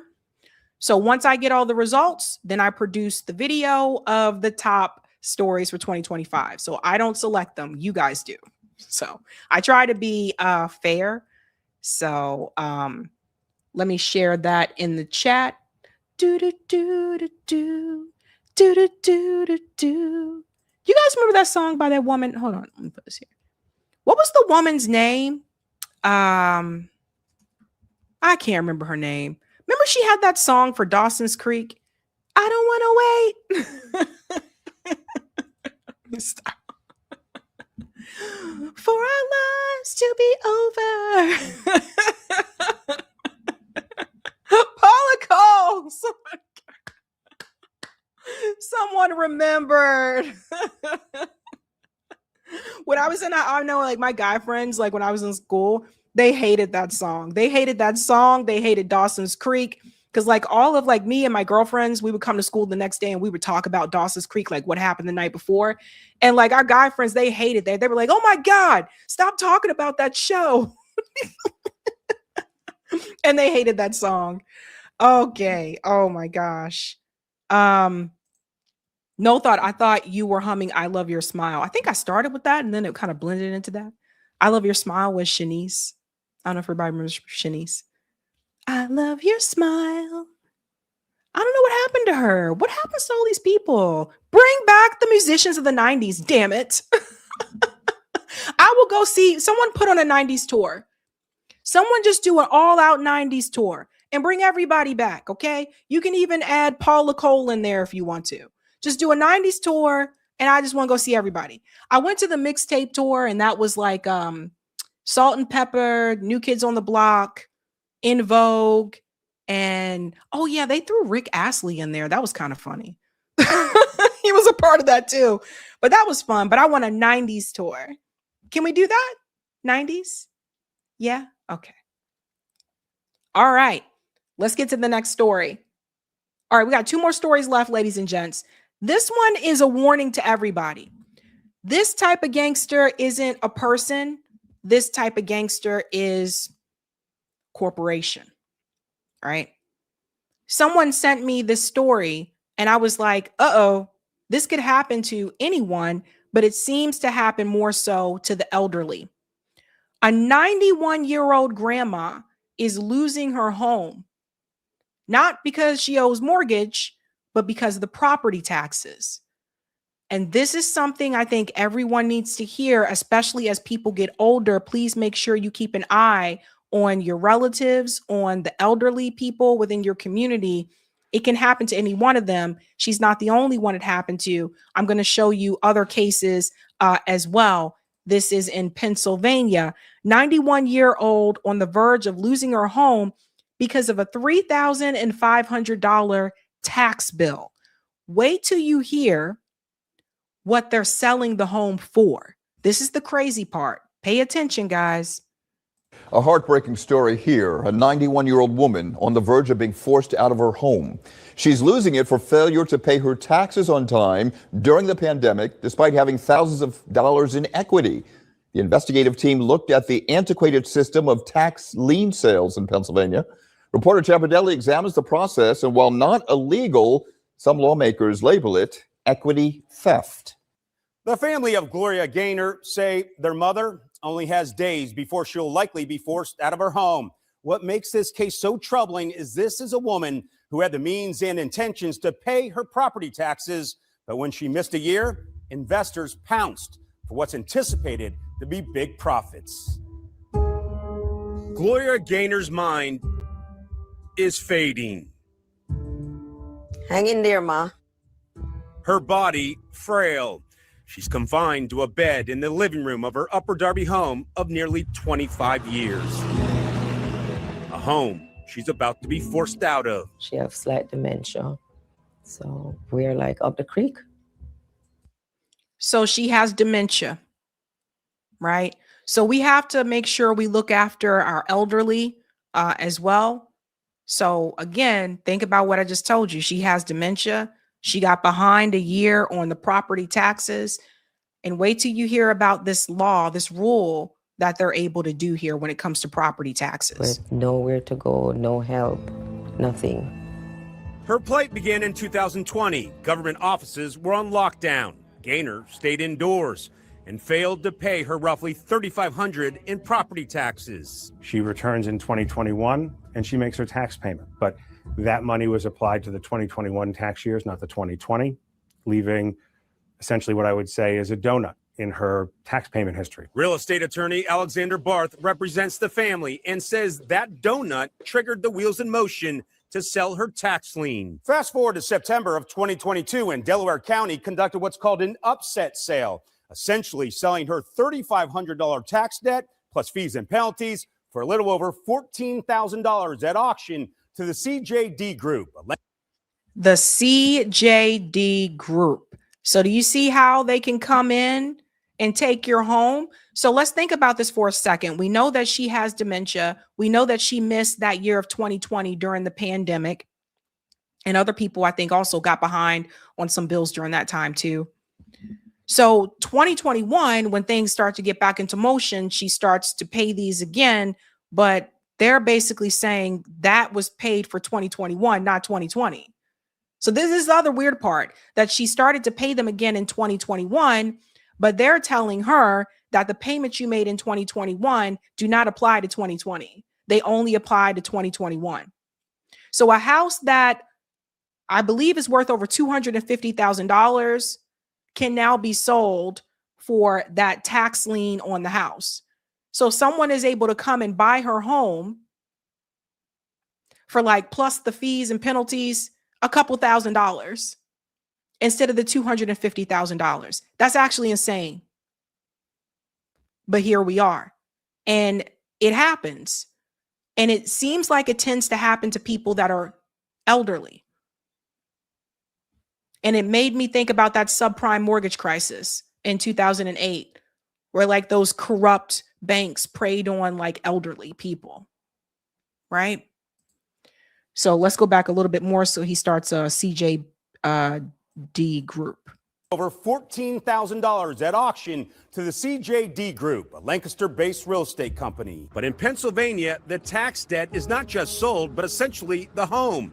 A home the family says was recently appraised at $250,000. And Gaynor gets nothing. She thought about it every day. She cry about it every day. She pray about it every day. So, you know, we're hoping and praying still. No, she doesn't get anything. Tracy, good question. Does she get the money from the sale? No. It's this twisted law that they have in Pennsylvania, but you're going to see it's not just Pennsylvania. I'm going to show you another example. Is stripping generational wealth from the have-nots and allowing the haves to have it. Real estate developers.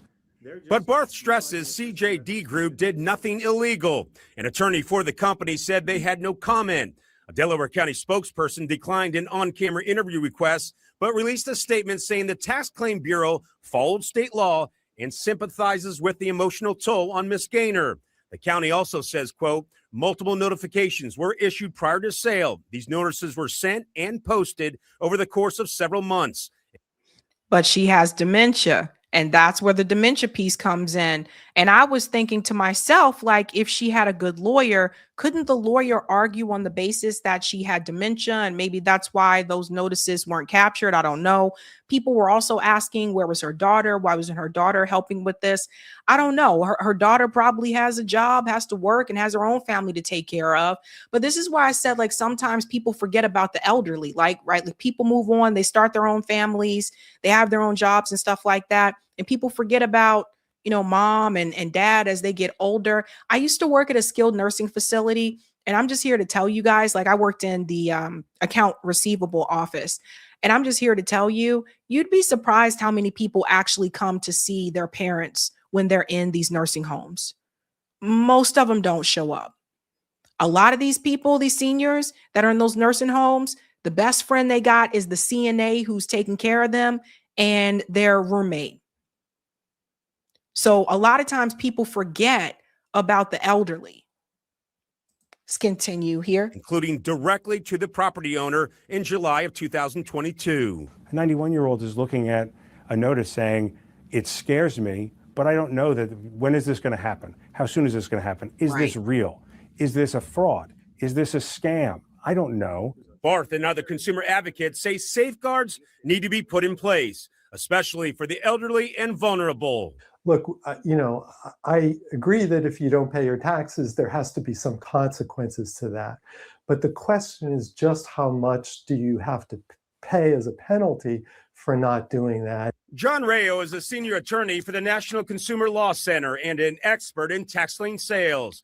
In 2023, the U.S. Supreme Court ruled it's unconstitutional for local governments to keep surplus money generated from tax lien foreclosures and considered unlawful taking without just compensation. It has spurred states to amend their tax laws. Rhode Island lawmakers recently passed a law where its housing authority has first right of refusal to purchase a tax lien. And then they have a period of several years to work with the homeowner and to try to see if there could be a resolution to the problem. States and counties treat tax lien sales differently. Barth says in New Jersey, where he also practices, only the tax debt is sold at auction, and investors bid on the interest rate they'll receive on the purchased debt. Homeowners then have 2 years to make due before the investors can begin to foreclose on the property. It gives breathing room to the property owner. It gives an opportunity for businesses, and it doesn't allow this kind of stripping of a property. 2 courts ruled against overturning the tax lien sale of Gaynor's home. Her options are exhausted, and the door is closing on her time here on Wayne Avenue in Upper Darby. I'm going to be honest with you. Had I known about this sooner, I could have done a fundraiser on the show to help her with this. But I just found out about this. That's the thing. This is where mutual aid really would have been of service. Because like I said, at the end of the day, all we got is each other. And that's the sad part. $3,500. I think I could have raised that. And the thing is this as well.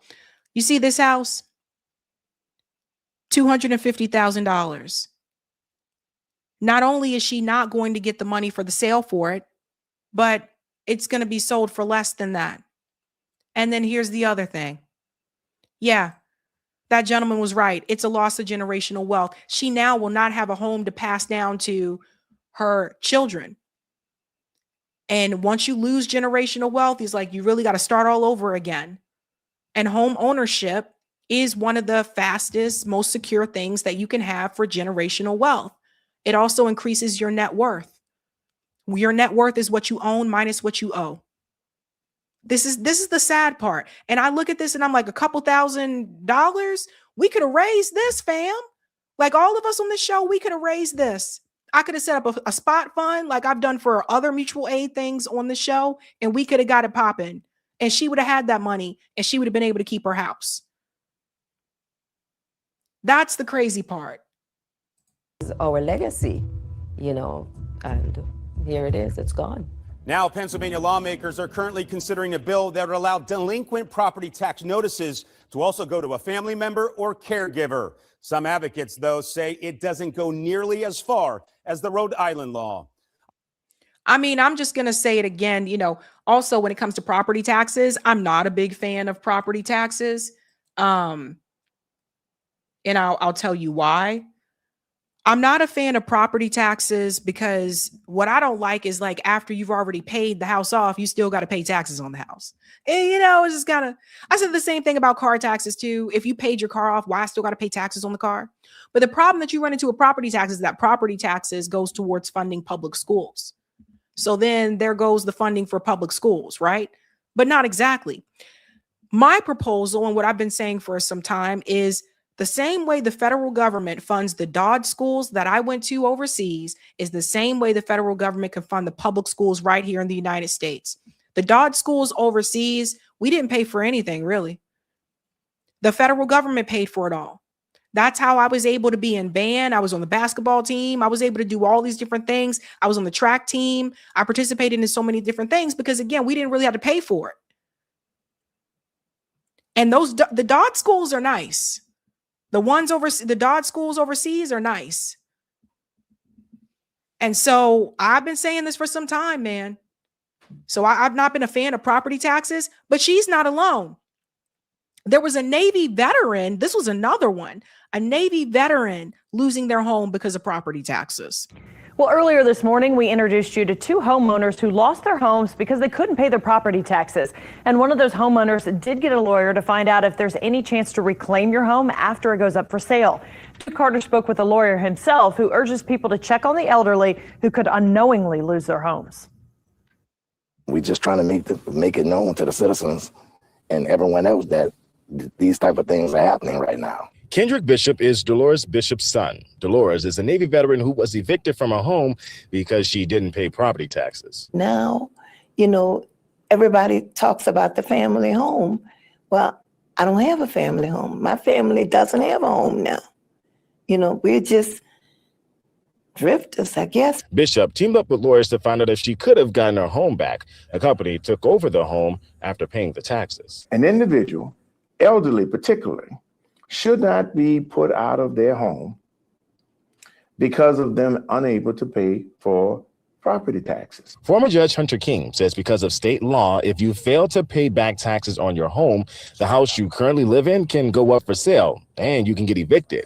King says there's a slim chance of getting the property back after a judge signs off on the sale. Delinquent taxes are not paid, it goes to a tax sale. Someone buys it and pays it for 3 years, you have a right to redeem it within those 3 years, okay? If you don't, it goes to tax, it's recorded, and then. We're going to pause this for just a second. I think it slowed down on me. So let me just close some of the tabs. But you guys get the point here, right? The point is that this just shouldn't happen. Like, how does this happen to a Navy veteran? Eric, can you fix type VNC? 1 second. How does this happen to a Navy veteran? Like the property taxes, right? And then I feel like there's some education that needs to happen here as well, because again, another person who's older, another elderly person that this is happening to. Something is happening where sons and daughters are maybe not able to be there. Like maybe they could have been back in the day to help their parents and, you know, help them with these kinds of things. And that's something I wonder as well too. Eric, it's not. Can you close all the other tabs that's not on this one? Thanks. Because I think we have way too many. Thank you. Yeah, they may not be able to come in and help or to keep up with these things, like keep up with the payments, like keep up with the, hey, mom, you got to pay this bill, you know? So let's come back in here. He challenges whether the process of getting a home is ethical. King claims some people who are losing their home are elderly. This could be your mother, this could be your aunt, this could be your father. I encourage every pastor and every individual that's in the city of New Orleans to go. If you have an elderly person in your family, you need to go check on them. This could have went way different, maybe, and maybe not. But I just want people to know, you know, I've worked all my life. I wasn't trying to shirk on my taxes. I couldn't pay them. And Councilwoman Cindy Nguyen encourages people, if you cannot afford to pay your property taxes, get in contact with the city to try to work out a game plan so you don't lose your home. It's crazy. I'm sorry. It's crazy that this could happen to you. You could lose your home just because, I don't know, man, because you got behind on property taxes. And I know some people are going to say, well, they got to pay their property taxes. I get that. But should that cause you to lose, you know, your home? There was another one. I'm telling you, it's a lot of elderly people. 93-year-old could lose home over late property taxes. This one, I believe, is in Nashville. A 93-year-old Nashville woman may not have a home to call her own in less than a week if she doesn't get some help fast. The city wants her to pay up or else. News Channel 5 Shannon Royster has the heartbreaking story. Miss Ainer Turner has lived in this home since 1990. Right now, she owes about $4,200 in back taxes. If she doesn't pay it, the home will be auctioned off on Wednesday. and she'll be forced to move out. Ms. Turner received this letter from the city at the end of May, telling her she has until June 17th to pay up. Stella Townsend says her mother was sent tax notices, but because of her age and several health issues, she never really saw them. When the family did, it was too late. I'm trying everything that I can think of, calling everyone, we applied for loans. And I feel helpless because there's nothing I can do. Ms. Turner's son-in-law says the city won't accept partial payment, so she can't afford to pay the bill in full on a fixed income. Why? This is another trap, right? They won't accept a partial payment. That's another trap that they do. Well, nope, it's got to be the full amount. We won't take part of it. Think about that for a second. This is crazy. Notice similar situation.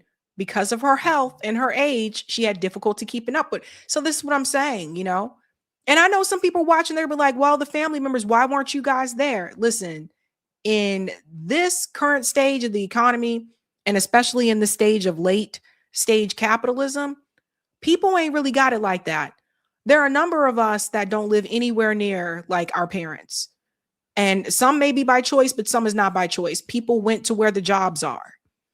And that's a big part of the problem. So gone are the days where a lot of people live like in the same neighborhood or on the same street or the same city for like years. And your mom's right down the street, or, your dad's like at least in the same city as you. You don't see as much of that anymore. Even though her income didn't go up at all, the property value and the appraisals have more than doubled, which causes the property tax amount to go up. And basically, a lot of the people are being priced out of their homes. As long as we have a place to live, she would have a place, but it's just not the same. She wants to be here for the rest of her life. Between now and Wednesday, Ms. Turner and her family are doing everything they can to try to save her house. If you would like to help, they set up a GoFundMe account under Anders House. Reporting from South Nashville, I'm Shannon Royster, News Channel 5 HD.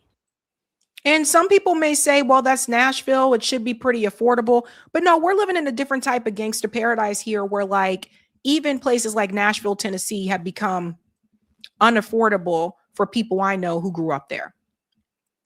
It's become one of the most hottest places to move to. So as people move in, the prices go up. It's going to increase. But I feel like this is predatory behavior, what's happening to. And it's elderly people that it seems to happen to, where they may not be able to keep up with all the bills and stuff like that. Or maybe they don't realize that, okay, I know I need to pay this property tax, but I don't have it this month. When I get my Social Security check, I'll be able to pay it right after that, not realizing that in her situation, she can't even make a partial payment. So it's crazy. And I do feel like it's predatory. As I said before, especially if you own your home, I think it's ridiculous that you still have to pay property taxes on it. I do think that the government can do more and should do more. And think about this for a second, okay? We literally give all this money to Israel, and they steal Palestinians' home in the West Bank. And you have Americans that move there to take those homes, move in, kick people out. And we can't make sure everybody has a house here. That's why I call it predatory. The companies, the lending companies, the whole property tax system, I feel like it's a predatory system. All right. Okay, let's go to some of the comments and then we'll go to the last story. Yay. So they bought her deed for 14 grand. Yeah. And see, that's what I'm saying. Like, that's something that could have been raised via mutual aid. Thank you. JB says, this happened to my grandma. Our family home is gone. She owned the home for 50 years. And they gave my grandmother a bedridden grandfather 3 weeks to leave. This story hit a nerve for me. Thank you, B. Don't worry. Trump's going to fix the housing. Fire says, yeah, Sabby, we always volunteered at homes in Lancaster and their own families were rarely, if ever, there. Shout out to One Box, who's a Sabby member, has been one for 25 months. From my own experience and conclusion, Sabby, we are not cultured by generational experience, 400 years worth to make the home we grow up in our legacy. Interesting. Thank you, Miss Ritchie. With property taxes, no one can ever truly own their home. No one over 65 should have to pay them. Elder abuse. Sandra said, I save a portion of my retirement monthly for my property taxes. That's a good idea, Sandra. Souza says, it's just another consolidation of wealth by the top 1% of billionaires. Poor elderly should not have to pay property taxes on their primary residence. Thank you, One Box. What you just mentioned is to my point exactly. We have to start culturing our children differently. And thank you, Nicole. Why are the elderly paying taxes? There you go. Bingo. There you go. Let's get the comment on Rockfin and we'll keep it moving and grooving. All right. Thank you, Stephanie. Sabby, healthcare workers for Palestine and Doctors Against Genocide held weekly vigils in Connecticut and most likely in other states as well. We currently have weekly vigils in New Haven, Hartford. I wanted to say Bedford for some reason. Hartford, Bridgeport, and one other city to remind people that the genocide is still on. You don't have to be a doctor or a healthcare worker to join. The vigils last an hour. All are welcome. Thank you. And thank you, Stephanie, for this one. That house would go for $1 million in Connecticut. Yeah, it would probably go for like $800,000, $900,000 here in Massachusetts. All right, ladies and gentlemen, we are now going to our final story for the evening. If you haven't had a chance to do so, please smash the like button. And if you're new, don't forget to like, sub, and share, just like a Care Bear. This one is going to be a doozy. Okay. Well, this was interesting. Get my mic. This is interesting. Tucker Carlson interviewed Matt Gaetz. Now, you guys know Matt Gaetz is no longer in Congress. At one point, he was considered for Attorney General under the Trump administration. But of course, gatekeepers shut that down. But Matt Gaetz was spilling a little bit of tea on his interview with Tucker Carlson about the underage girl situation. And for the longest time, when I read about this story, the story was that Matt Gaetz was with an underage girl or transported an underage girl, etc. And he was called all these kind of names. This is the first time I heard his side of the story, and that side of the story includes blackmail. So everybody needs to hear this because this was kind of wild. Let's get into it. So I want to get to something. So you sponsored this bill in the Congress in 2024 last year that would have pulled the United States finally out of Syria. And of course, it didn't pass. Did it even get to a vote? Yeah, I was able to force a vote on it really? Under our rules. Yeah. I mean, it lost by a margin of 2-1. I didn't even have a majority At least. of Republicans. Oh, of course. But the fact that you did that, which, by the way, for people who aren't from Washington, that's like a radical act. That's like Tea Party level. You know, it's like throwing the tea in Boston Harbor. That's like no one would do that. Poor Tulsi Gabbard once said, like, why do we have to be in Syria? And they spied on her and kept her off commercial airplanes for saying that. So forcing the vote. Imagine that. Imagine that little mission that, progressives were asked to do, forcing the vote. It was a ballsy thing to say, but you've always had this kind of like, independent cast to your thinking. It's been very obvious for a long time. Several years ago, your life got completely blown up. It sounded like you were going to jail. People started calling you a child molester. You're a child molester. I was attacked for talking to you, which is kind of funny. Normally people were attacked for talking to me, but I was attacked for talking to you. And but at the heart of that story was foreign influence. And I've never heard you describe what exactly happened there.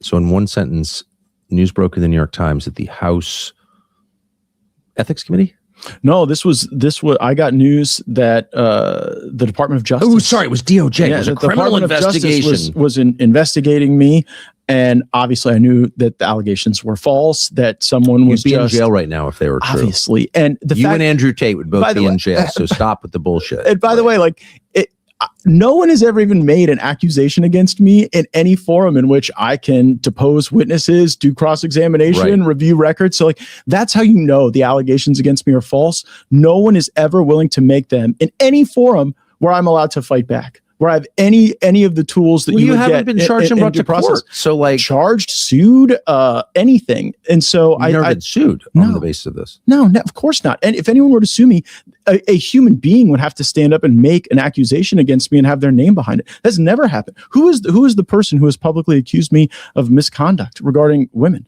It doesn't exist, right? It is just an op, and it was an op to silence me. And Israel was involved. And I hate to say that. I was shocked to learn it, but there was a consulate official. Okay, this. Pause. Ding, ding, ding, ding, ding. Well, well, well. Once again, who was involved? So now we're hearing the other side of the story. And more people need to share this. And I put this message out to liberals as well. We can all have our opinions about the Republican Party. We can have our opinions about Tucker Carlson, about Matt Gaetz. But I think it is only fair that now people start sharing the other side of the story. Because what I notice is a lot of people like to make it partisan. And so a lot of people jumped on this and were like, he was with this underage girl. Look at what he did, da, da, da. And one of the ways that they go about blackmailing people is by using something like that. So according to Matt Gaetz, Israel was behind this. Let's go back just a little bit before he threw his hands up in the air. Never heard you describe what exactly happened there. So in one sentence, news broke in the New York Times that the House Ethics Committee? No, this was I got news that the Department of Justice. Oh, sorry, it was DOJ. It was a the criminal Department of Justice investigation. was investigating me, and obviously I knew that the allegations were false. That someone was You'd be just in jail right now if they were true. obviously, and You and Andrew Tate would both by the be way- in jail. So stop with the bullshit. And by the way, like no one has ever even made an accusation against me in any forum in which I can depose witnesses, do cross-examination, Right. review records. So like that's how you know the allegations against me are false. No one is ever willing to make them in any forum where I'm allowed to fight back, where I have any of the tools that Well, you would haven't get been in- charged and in brought due to court. So like charged, sued, anything. And so you've never been sued on the basis of this. no, of course not. And if anyone were to sue me, a human being would have to stand up and make an accusation against me and have their name behind it. That's never happened. Who is the person who has publicly accused me of misconduct regarding women? It doesn't exist, right? It is just an op, and it was an op to silence me, and Israel was involved. And I hate to say that. I was shocked to learn it, but there was a consulate official. Okay, this is amazing. So this is the charge that you were like trafficking underage girls.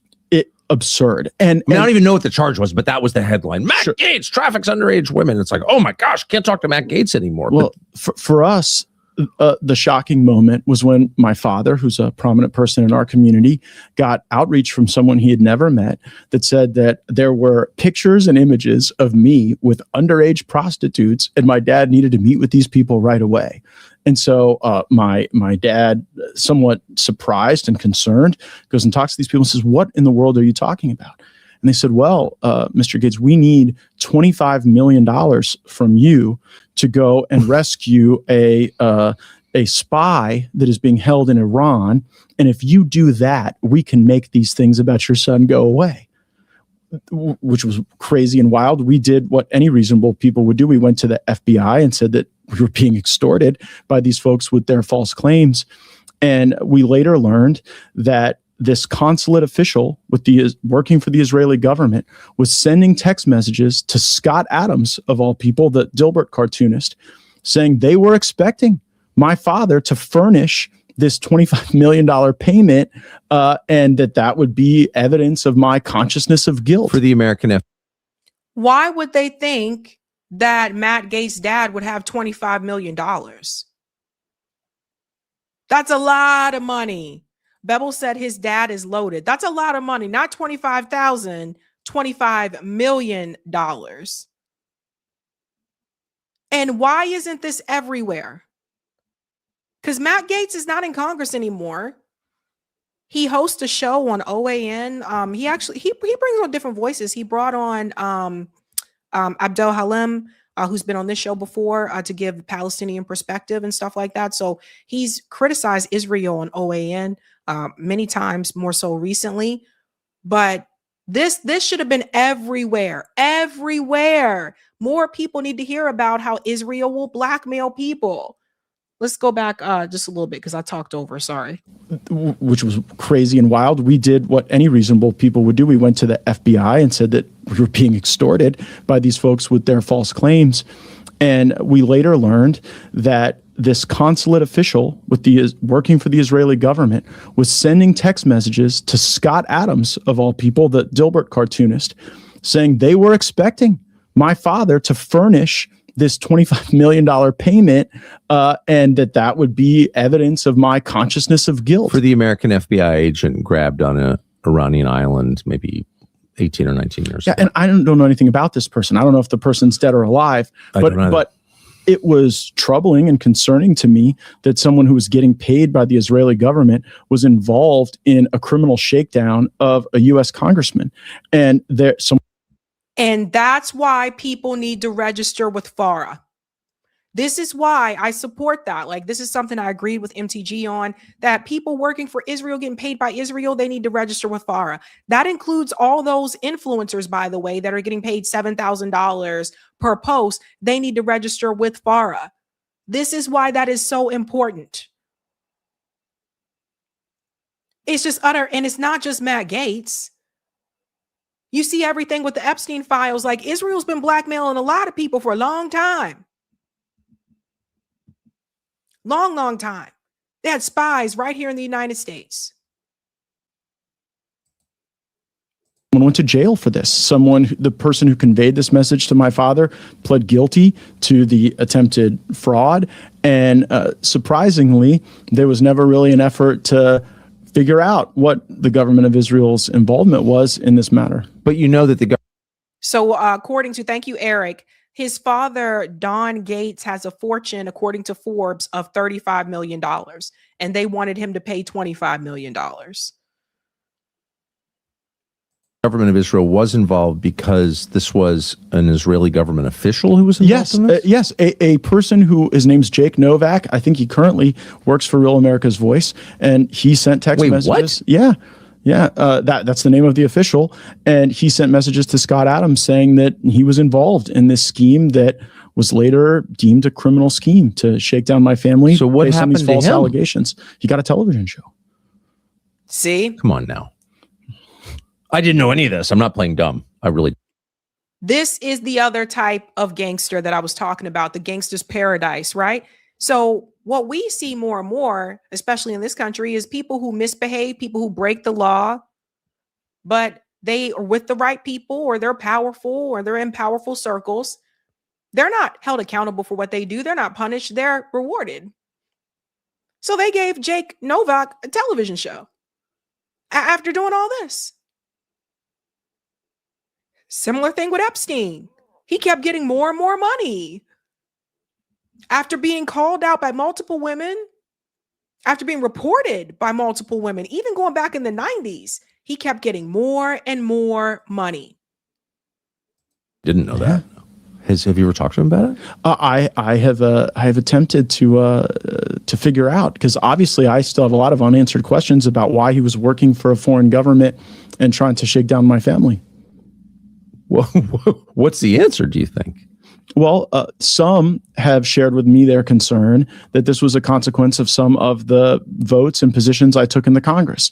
I represented one of the most military-heavy districts in the entire country. I think number one. Yeah, right up there. And I saw these wars in the Middle East that my neighbors and friends had fought in as unworthy of our best, unworthy of the disruptions in parenting and the divorces and the injuries, suicides. Yeah. And so I took the position that we should be less entangled in these things.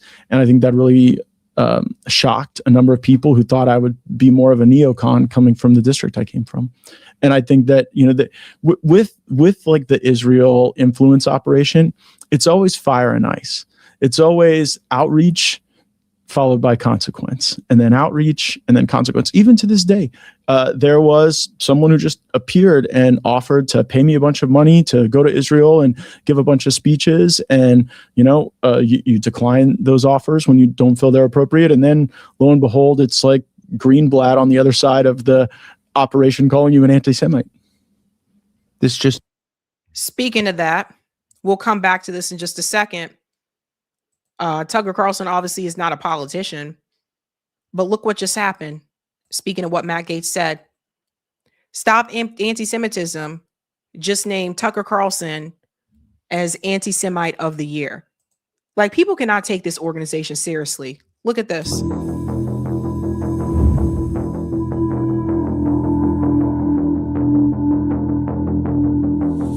Ukraine, as you may have heard, is led by a man called Zelensky, sweaty and rat-like, a persecutor of Christians, a friend of BlackRock. Jesus shows up and he starts talking about the people in power. And I can just sort of picture the scene in a lamplit room with a bunch of guys sitting around eating hummus, thinking about what do we do? And there's always one guy with the bright idea, and I can just hear him say, I've got an idea, why don't we just kill him? Well, Christian Zionists, like, what is that? Right. I could just say for myself, I dislike them more than anybody.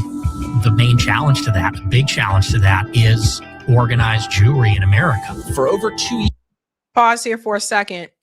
Why are they only calling out Tucker Carlson for interviewing Nick Fuentes when a lot of people have interviewed Nick Fuentes? Anybody ask this question? Dave Smith has interviewed Nick Fuentes. Piers Morgan just interviewed Nick Fuentes, although Piers Morgan has been very Piers Morgan, I thought did a really good job because he went after him, right? But Dave Smith, Piers Morgan, of course, Tucker Carlson. Who else's show have you guys seen? A lot of people have interviewed Nick Fuentes. Why are they only mentioning Tucker Carlson? Yes, thank you, FM. Yeah, Candace Owens interviewed Nick Fuentes. Glenn Greenwald interviewed Nick Fuentes. So why are they only mentioning Tucker Carlson? Years, Israel has murdered tens of thousands of children on purpose.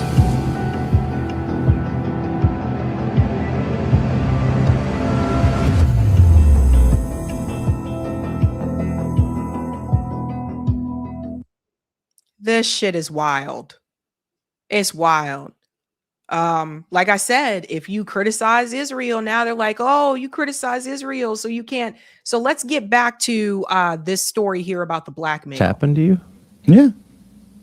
You don't need to be an economist to see what's happening. The dollar is in trouble. It's getting weaker. It's sad, but we're not in charge of it. Congress during my time there, who something that endures and cannot be manipulated or taken from you. So if you've been waiting for the right time.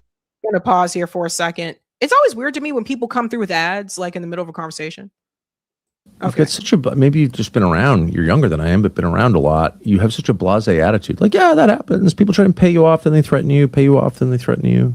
Yeah, I mean, unfortunately, this is the parlance of government. It's a series of carrots and sticks. And, I was the only Republican in the entire Congress during my time there who refused all PAC and lobbyist donations because it was like a game I just didn't want to win. What you have to realize is what most of your Congress is doing most of the time is trying to move up in this system.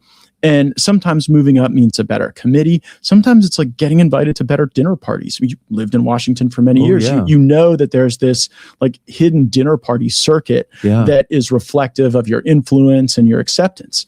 And people who are probably good people when they get elected go there and morally compromise for that. And I just like reached a point one time when I just thought, I don't even care. Like, it's like, oh, well, if you do enough favors for the chief deputy whip, they'll invite you to their fundraiser. And then you could move up and the whip could invite you to his foreign trip. And if you say the right things on the foreign trip and kiss the ring, well, then maybe like the majority leader will want you on a task force. And at the end of the day, I thought, I'm not here to do any of this stuff. And I don't really care about any of it. Those are prizes not worth winning, too. Yeah, it's sort of like the homecoming court. Like nobody really cares except the people doing it. The problem is in Congress, the people who are not the brightest and not the, I think most service-oriented often prevail in that system. It's all not the brightest or service-oriented. Look, I think some of the politicians that go into Congress really do have good intentions. I think some of them are like, I want to go in and make a difference and make a change. And then I think some of them are like, politicians like Randy Fine, where they just want the money. They just want to go to Vegas, spend money, and they just want the money and the power and all that stuff, and they're just assholes. But some of them, I think, do want to go in and they want to make change, and then they get there and they realize that leadership lets them know, you're not going to make any changes around here.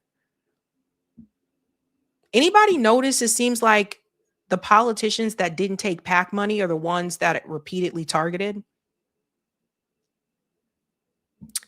Pay attention to that. Also low bar, so just pathetic. But it's even more pathetic when really smart, accomplished people do it. Like that's always what amazed me. If you're like, I'm just a country lawyer from North Florida, I'd been in the legislature, got elected to Congress. I'd never done anything in my life that rendered me a war hero or some tycoon of industry. But those people do get elected at times, and then you just go watch them debase themselves. And they become actors. And the scripts are written by the lobby corps and produced and directed by the leadership. Some of them become actors because they started out that way. Like some of them, like Lauren Boebert, look this up. Like some of them were a part of talent agencies. And like I always said, like I think some of the people who become politicians actually wanted to go into the entertainment industry, become actors, dancers, singers, etc. That didn't quite work out, so they run for office. So you can see that in some of the podcast space also, with some of the conservative podcasters also took that route where they were represented by talent agencies. I think Candace Owens at one point was also a part of was in a music video, Ja Rule's music video, like back in the day. So some of them started out down that path and then ended up, in politics or something like that. And I think for people who really do want to make a difference and they don't want to be like a celebritician, that's what I call them, it's got to be frustrating. It's got to be annoying because you can't really get anything done that you may want to get done. You have to have the leadership on your side. And also the reality is the Senate, if you're in the House, the Senate also has to vote along with you too. And then the president has to sign on it. It's all these different levels that you have to go through. But this type of gangster mentality is that a lot of times, even these politicians are not in control. They're also puppets. If you think back to like the mafia, I remember we were talking about the crime, the 5 families before, right? So the 5 families, even they were eventually taken down. But even when you look at like the 5 families, yeah, like there were the lower guys on the totem pole that you would see out in the streets that would go do, I guess, what I would call a lot of the errands, the dirty work. And then there was the big boss, the big mob boss, who didn't really go out there to get their hands dirty like that, right? The point that I'm trying to make is that even the lower level mafia guys that were out on the street, they still had to answer to the orders of the big mob boss. They weren't running shit either. That's the unfortunate thing about Congress. The reality is you come in with all these dreams and ambitions, but when you get there, the party leadership makes the rules and the donor class makes the rules. All of it's run by money. You never took AIPAC money? I did not. I refused those funds. How did that go for you? I just, Well, I guess you ultimately got blackmailed. I didn't become attorney general. No, but I forgot. But that wasn't precisely about AIPAC for me. That was just about all of it. I even had groups like the NRA or Right to Life that I was largely aligned with say, well, will you take our PAC money? And the whole thing seemed untoward. Like, how do you take money from people who have a specific interest, at times hundreds of thousands of millions of dollars, and then go stand at the fish house in Pensacola, Florida, and tell people you're not influenced by it? I couldn't perform the act anymore. Now, there are other throughout my time in Congress, there are other kind of accommodations you have to make. Like, I had to be there, willing, able, anytime your bookers or anybody else's bookers would call and say, come be on television. Because my theory was, if I wasn't going to have the resources to buy ads, just go be on TV a lot. And, that comes with its own compromise to your life and your overall operation. Right. Well, life is just. What did politicians do before ads? Like back in the day when people were running for office or they're running for re-election, what did they do before you had to have TV ads? What did they do? Because see, a lot of the money that goes into campaigning is advertising, and it does become expensive. Just like a 30-second TV spot can be expensive. So I'm just asking, like, what did they do? Word of mouth, right? They went out onto the street. They talked to people face to face. They knocked on doors, like way before these commercials. Some people are saying in the chat, meet the people, rallies. You don't have TV ads in Sweden. Posters,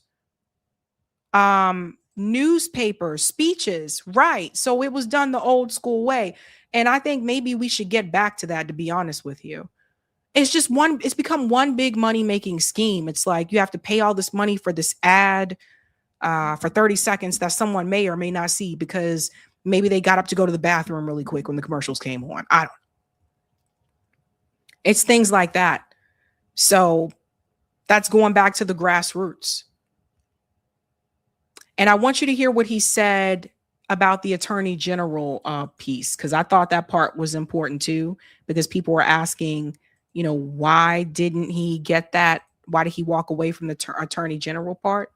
Not a tragic case by any sense. I wish I would have had the chance to be Attorney General. I said a lot of bad things about senators over the years that made that impossible for me to achieve. So walk us through that. So Trump announces you're going to be AG. And I have not campaigned for that position. To be clear, I love President Trump and was there to support his transition as a friend, a confidant, someone who had been there during the tough times in his first term. I mean, the real reason I was hanging around the transition is because I remembered what it was like when you had a good amount of the cabinet hoping that Donald Trump was a criminal and wanting to install Mike Pence. And for sure, the nightmare that was. So I was there to be a trusted friend. And Charlie Kirk and Stephen Miller and I had talked to a number of people who wanted to be Attorney General, and we were presenting some of those ideas to the president. I was advocating for a different person to be the Attorney General on a plane ride with the president, and he just sort of, as he has a tendency to do, said that wasn't who he wanted, and he wanted me to do the job. And you had no idea this was coming? No, none. And it was. So you're telling Trump, actually, I think you should pick so-and-so. Right. And I did tell him if he wanted me to do it, I would do my best job. I would work hard to be confirmed. And that I thought I could lead the department out of some of its darkest days and towards something better. I think Pam Bondi has done a very good job. I know she has her critics. By the way, I would have too. Like, if I'd have been the Attorney General, there probably would be a whole ecosystem saying I wasn't doing enough. But I actually think Pam Bondi's done a good job. And see, this is the part I wanted you guys to hear, because see, Matt Gaetz still wants to be in the club, right? So he may have been blackmailed by Israel, and he'll talk about that, and he will mention that, we shouldn't be taking money from a foreign agent, etc. But at the end of the day, Matt Gaetz still wants to be in the club, because ain't no way in hell, and you're going to hear this from Tucker Carlson in just a second, ain't no way in hell you can say Pam Bondi's doing a great job right now. And it's not even just with the Epstein files. It's every damn thing. Every damn thing. I think Pam Bondi is also from Florida, like him, right? Maybe they go way back. I don't know. But there's no way I could sit up here and say Pam Bondi's doing a great job. No, she ain't doing no great job, Matt. You ain't got to help her out, Matt. You ain't got to help her out. So Matt Gaetz, I think, doesn't want to go the way of Marjorie Taylor Greene, where Marjorie Taylor Greene finally came to the point and said, Donald Trump called me a traitor. Finally came to that point. and said, no, this isn't right. Like, I'm not a traitor and I worked hard to, get him in there. And she's received a lot of threats because of it. So Matt Gaetz, he's still going to criticize Israel and America's loyalty to Israel and the money going to Israel, people getting paid by Israel, that type of stuff. But Matt Gaetz still want to be in the club. He don't want to start getting those types of threats that Marjorie Taylor Greene is getting. These are the things that people need to pay attention to. All right. And let's not, because you got to remember, Matt Gaetz, he might be good on the foreign money thing. He got some racial issues that he need to come to terms with, because he said some things that's not cool. He was proud of Daniel Penny, if I remember correctly. You can't say, we're against this violence, and then it's like, oh, but that one's okay. Yeah. So he got some issues there as well. But at the end of the day, Matt Gaetz is showing you he still want to be a part of the club. Listen to what Tucker says about that. I'm here to be her supporter and advocate. Clearly you are here to be her supporter and advocate. I disagree, but whatever. I think. But let's get into that, Tucker. Wait, but hold on. Okay, sure. I'm not here to attack Pam Bondi, who I know well, and I have always liked Pam Bondi. But you were willing as a sitting member of the Congress and the House to go after your own party when you thought that they were wrong. Yeah, and I think Trump also believed that someone who had been unfairly accused of something and who had endured the grind of that would care about justice. Would be really interested in fixing it. I mean, I think that's why President Trump asked me to do the job, is because he saw that I could empathize with those who had been treated unfairly and that I would approach the position with a true sense of justice. I love that. No, I share that view. And I do think the only quality that matters in a leader is strength, not so he can oppress people. Weak people oppress others. Strong people have no need to oppress others or rule over others. They can serve others because they're not compensating for the void within them. And I think you would have been, the best person I can think of, because you've been through it. You didn't collapse. You married a great girl right in the middle of it. You got reelected. Your life shows that you were not destroyed by what happened to you. So you are strong by definition. That's what we need. And all of America's problems are downstream from weak men. Obviously, that's why the women are crazy, because the men are weak. So let's find a strong one to lead a critical agency. That's my primitive view of it, but I think I'm right. What happened? Why did you not get that gig? There were a lot of great people I interacted with in the Senate, but at the end of the day, there was a core block of about half dozen of them who'd said they would never vote for me. And, I could have endeavored to grind that down, maybe win, one or two of them possibly over an extended period of time. But you saw the way courts started enjoining the actions of this administration right off the bat. Pam Bondi did defeat nationwide injunctions as a ruling legal theory. Right. And had we not had her and her team lined up to do that, I actually think that we'd be in a very different position today with the deportation agenda. Yeah. How can... Let me pause here for just a second. So here's the thing. Some of the senators said that they wouldn't support him. Okay.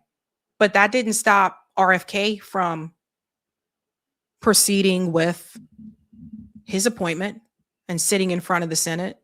That didn't stop Tulsi Gabbard. Remember, RFK and Tulsi Gabbard, there were senators that spoke out against them, that they said, And at the end of the day, they all ended up, even Bernie Sanders ended up voting for him.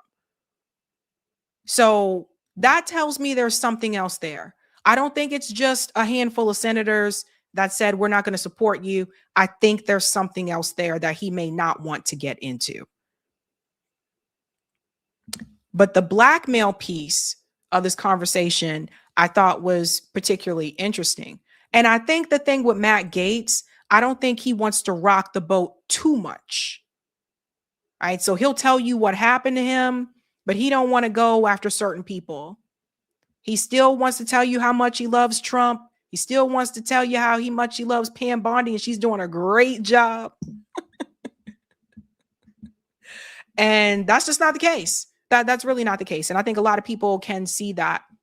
But even though he's no longer in Congress, he still wants to be in that club. You don't know what could happen down the road. Matt Gaetz may have future political aspirations that doesn't include Congress. You really don't know.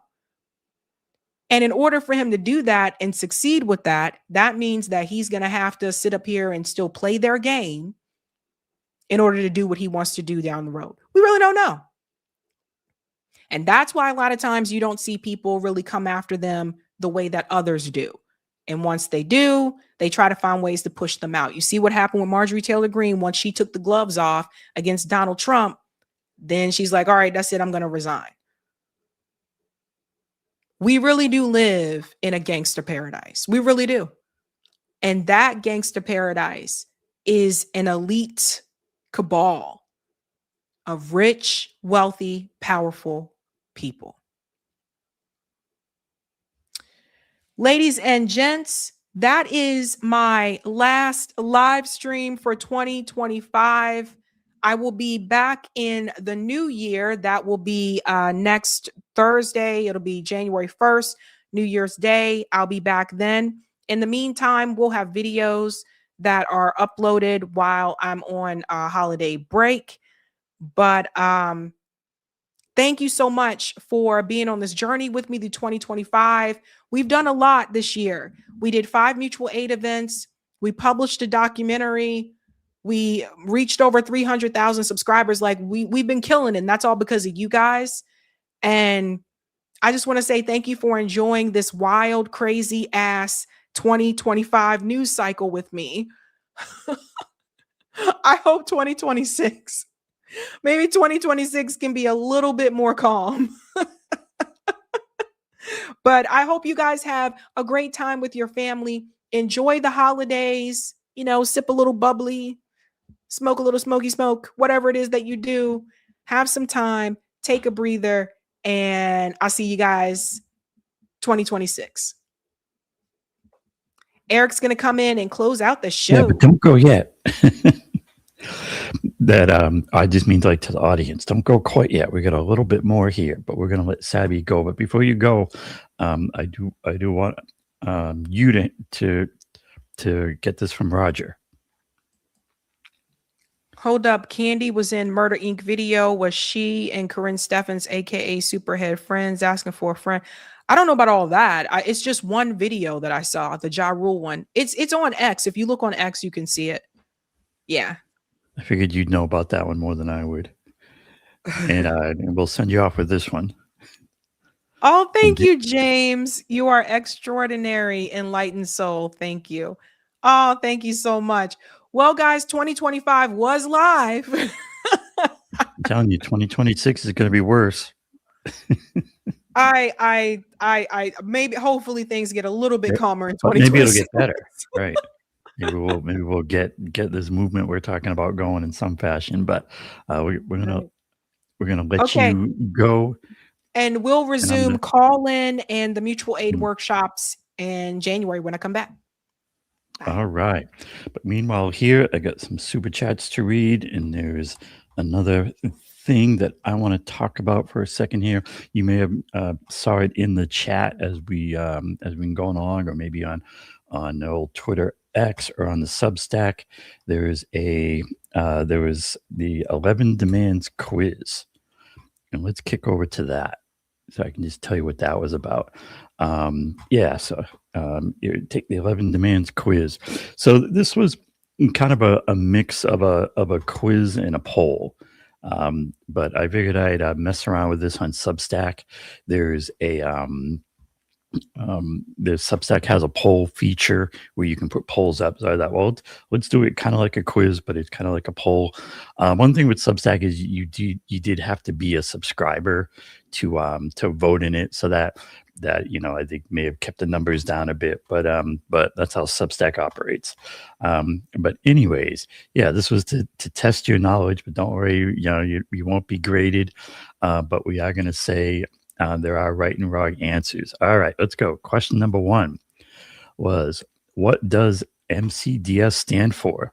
Did it stand for the Modern Cat Distraction System, the Money Capitalism Demand Solutions? Did it stand for the MS-DOS operating system? That one's a callback to the old nerds, we'll say. or is it like ACDC? I've had people tell me when they see MCDS, they think it looks like ACDC. Oh, wait a minute. I got to log into this thing to get it to let me show the results. Can I do that from here? I don't think I can. All right, I got to call an audible. I just got to show the other browser. But yeah, obviously the answer to that one is money, corruption, demand solutions. And that's what the whole MCDS thing is all about. And, so it's always follow the money. I'm doing two things at once here, bringing this up in the other browser. Here it is. All right, this will work. Just let me get into, see, now I got to share this other browser. I know I should have had this all set up ahead of time, right? But we're doing it. We're doing the thing. So you got to go into like StreamYard and share screen. Here it comes. I think that's working. Yeah. All right. So let me make this a little larger for the peeps in the back, as Miss Sabrina likes to say. There we go. Now we're cooking. All right, so let's see how the people voted, right? Here we go. Show some results. All right, so most people got this one. That's good. So we had the money, corruption, demand solutions coming in at 94%. We did have some love for the modern cat distraction system. I got two cats around here at the moment, but that's another story. No love for the MS-DOS or ACDC, but that makes sense. All right. So question 2 of the poll. Who will save us? Donald Trump, Democratic Party leaders, aliens from space. That might be what it takes, right? Or is it ourselves working collaboratively? And of course, it's about ourselves. All right, we got 100% coming in about it's going to be ourselves working collaboratively, and that's what 11 Demands is about. It's the idea of, can we spark a movement, and the key is to have it be based on clear demands and with a strong focus on corruption. All right, so now the big question: why are there 11 demands? Right? It's right. That's the whole thing. It's almost like the branding. Is it one because Gandhi also had 11 demands? And if you search 11 demands, I think it's been out there long enough that it will come up pretty readily on the search engines. But you will also see sometimes before it come up, Gandhi had a program of 11 demands, and it's kind of funny if you look at it. Like the first one is like banning intoxicants, because it goes back to the old India independence days and whatnot. Anyways, that's number 1. All right, number 2, it's from This Is Spinal Tap, and we'll see who knows about that one. Is it Eric T. Reg, Shirley's favorite number is 11? Or is it because it's one more than 10? Well, let's take a peek. And the top vote getting was, this was a real split here. This was the trickiest question of the bunch, I think by far. But we had most of the votes for it's more than 10. But I can tell you, it wasn't just that, and it's not because of Gandhi. It is actually from the movie Spinal Tap. And there is actually a clue for this one. If you go into the old 11 demands, let's see, is that, yeah, that's showing up. And you look at the demands,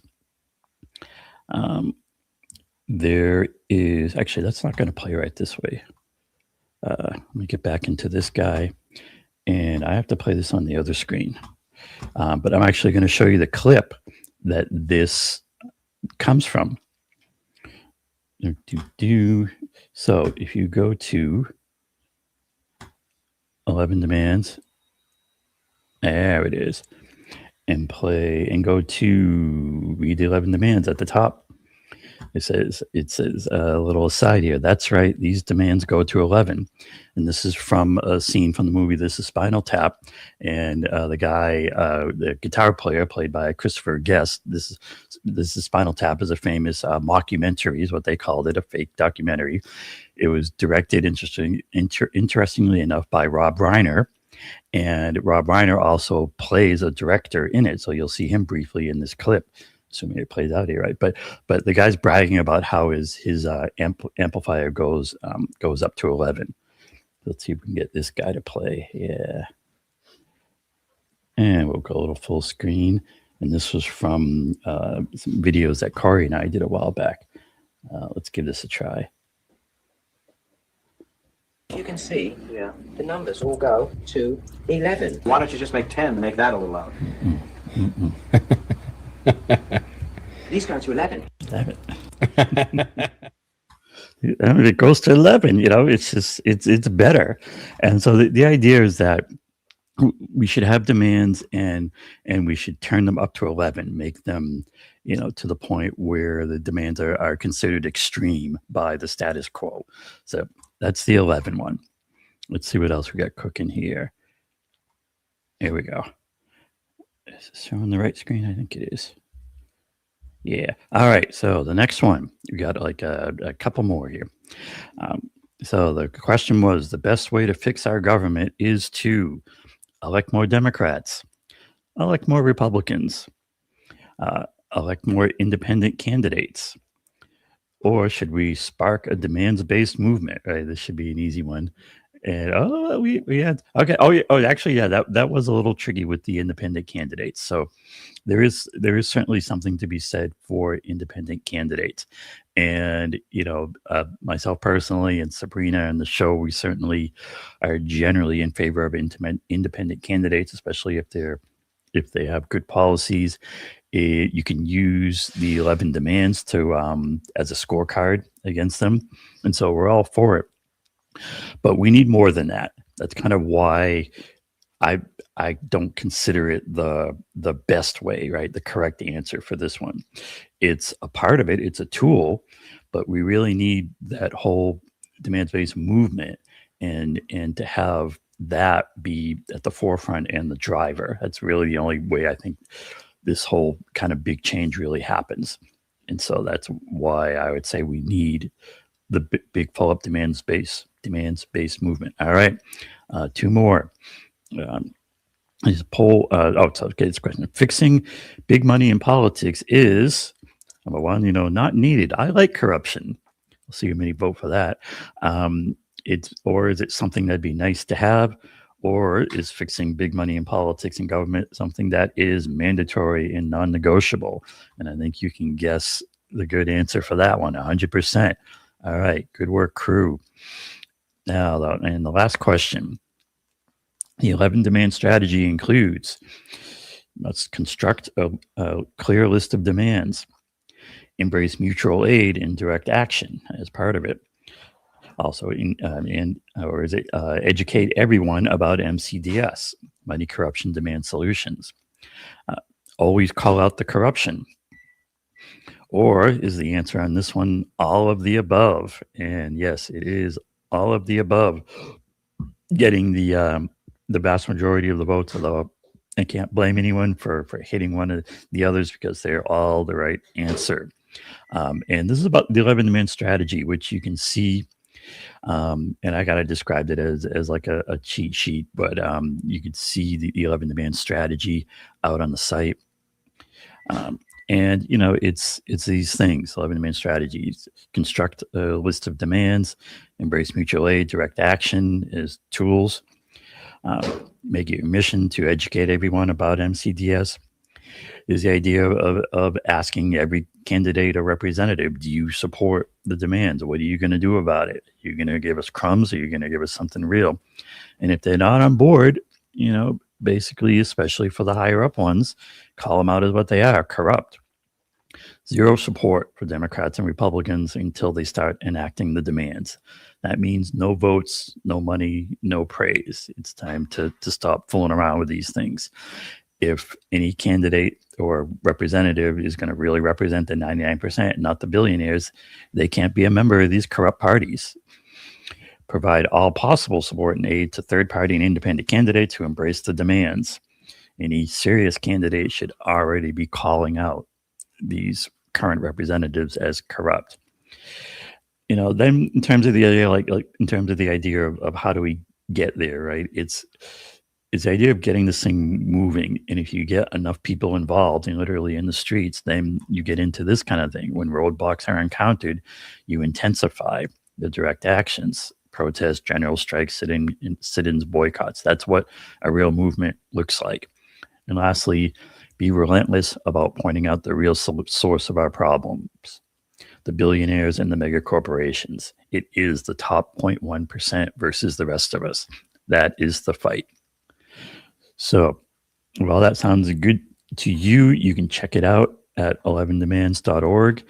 And, you know, I'm hoping as we get into the new year, we can start having more discussions about, you know, how this can get from here to there. All right.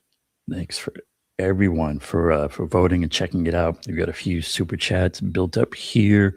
Let me knock those off before we call it a night. This one from Roger was a little bit cryptic, so I'll try here, Roger. But thanks for the super chat. PO attorney is always important before you lose your mind. Oh, okay. You're lucky, Roger. I just got this one, and I'm sure other people did hearing this. Power of attorney is always important before you lose your mind. And Roger is saying that if you're elderly and in that situation, you need to be set up with something like power of attorney to help you through that. And it's tough. I mean, some people are lucky; they have good family members who help them through when they get to that point. And you know, some people aren't. Some people, you know, kind of end up on their own, and it can be tough. What we should do systemically about that is, you know, if we didn't have a government that's corrupt and works for the rich and the billionaires, then it wouldn't be so hard to get the laws changed to look after people in general. And, you know, the whole 11 Demands movement is about having a better world. And if you have a better world, you just have a lot less of that kind of brutality, you know, in our world, in our society. You know, that's kind of the vision. It doesn't have to be this way, but it's going to be up to us, not to some other leaders out there to change it.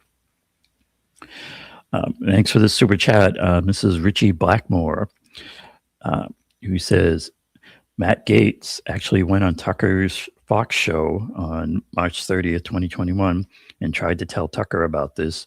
Tucker didn't seem to believe him at the time.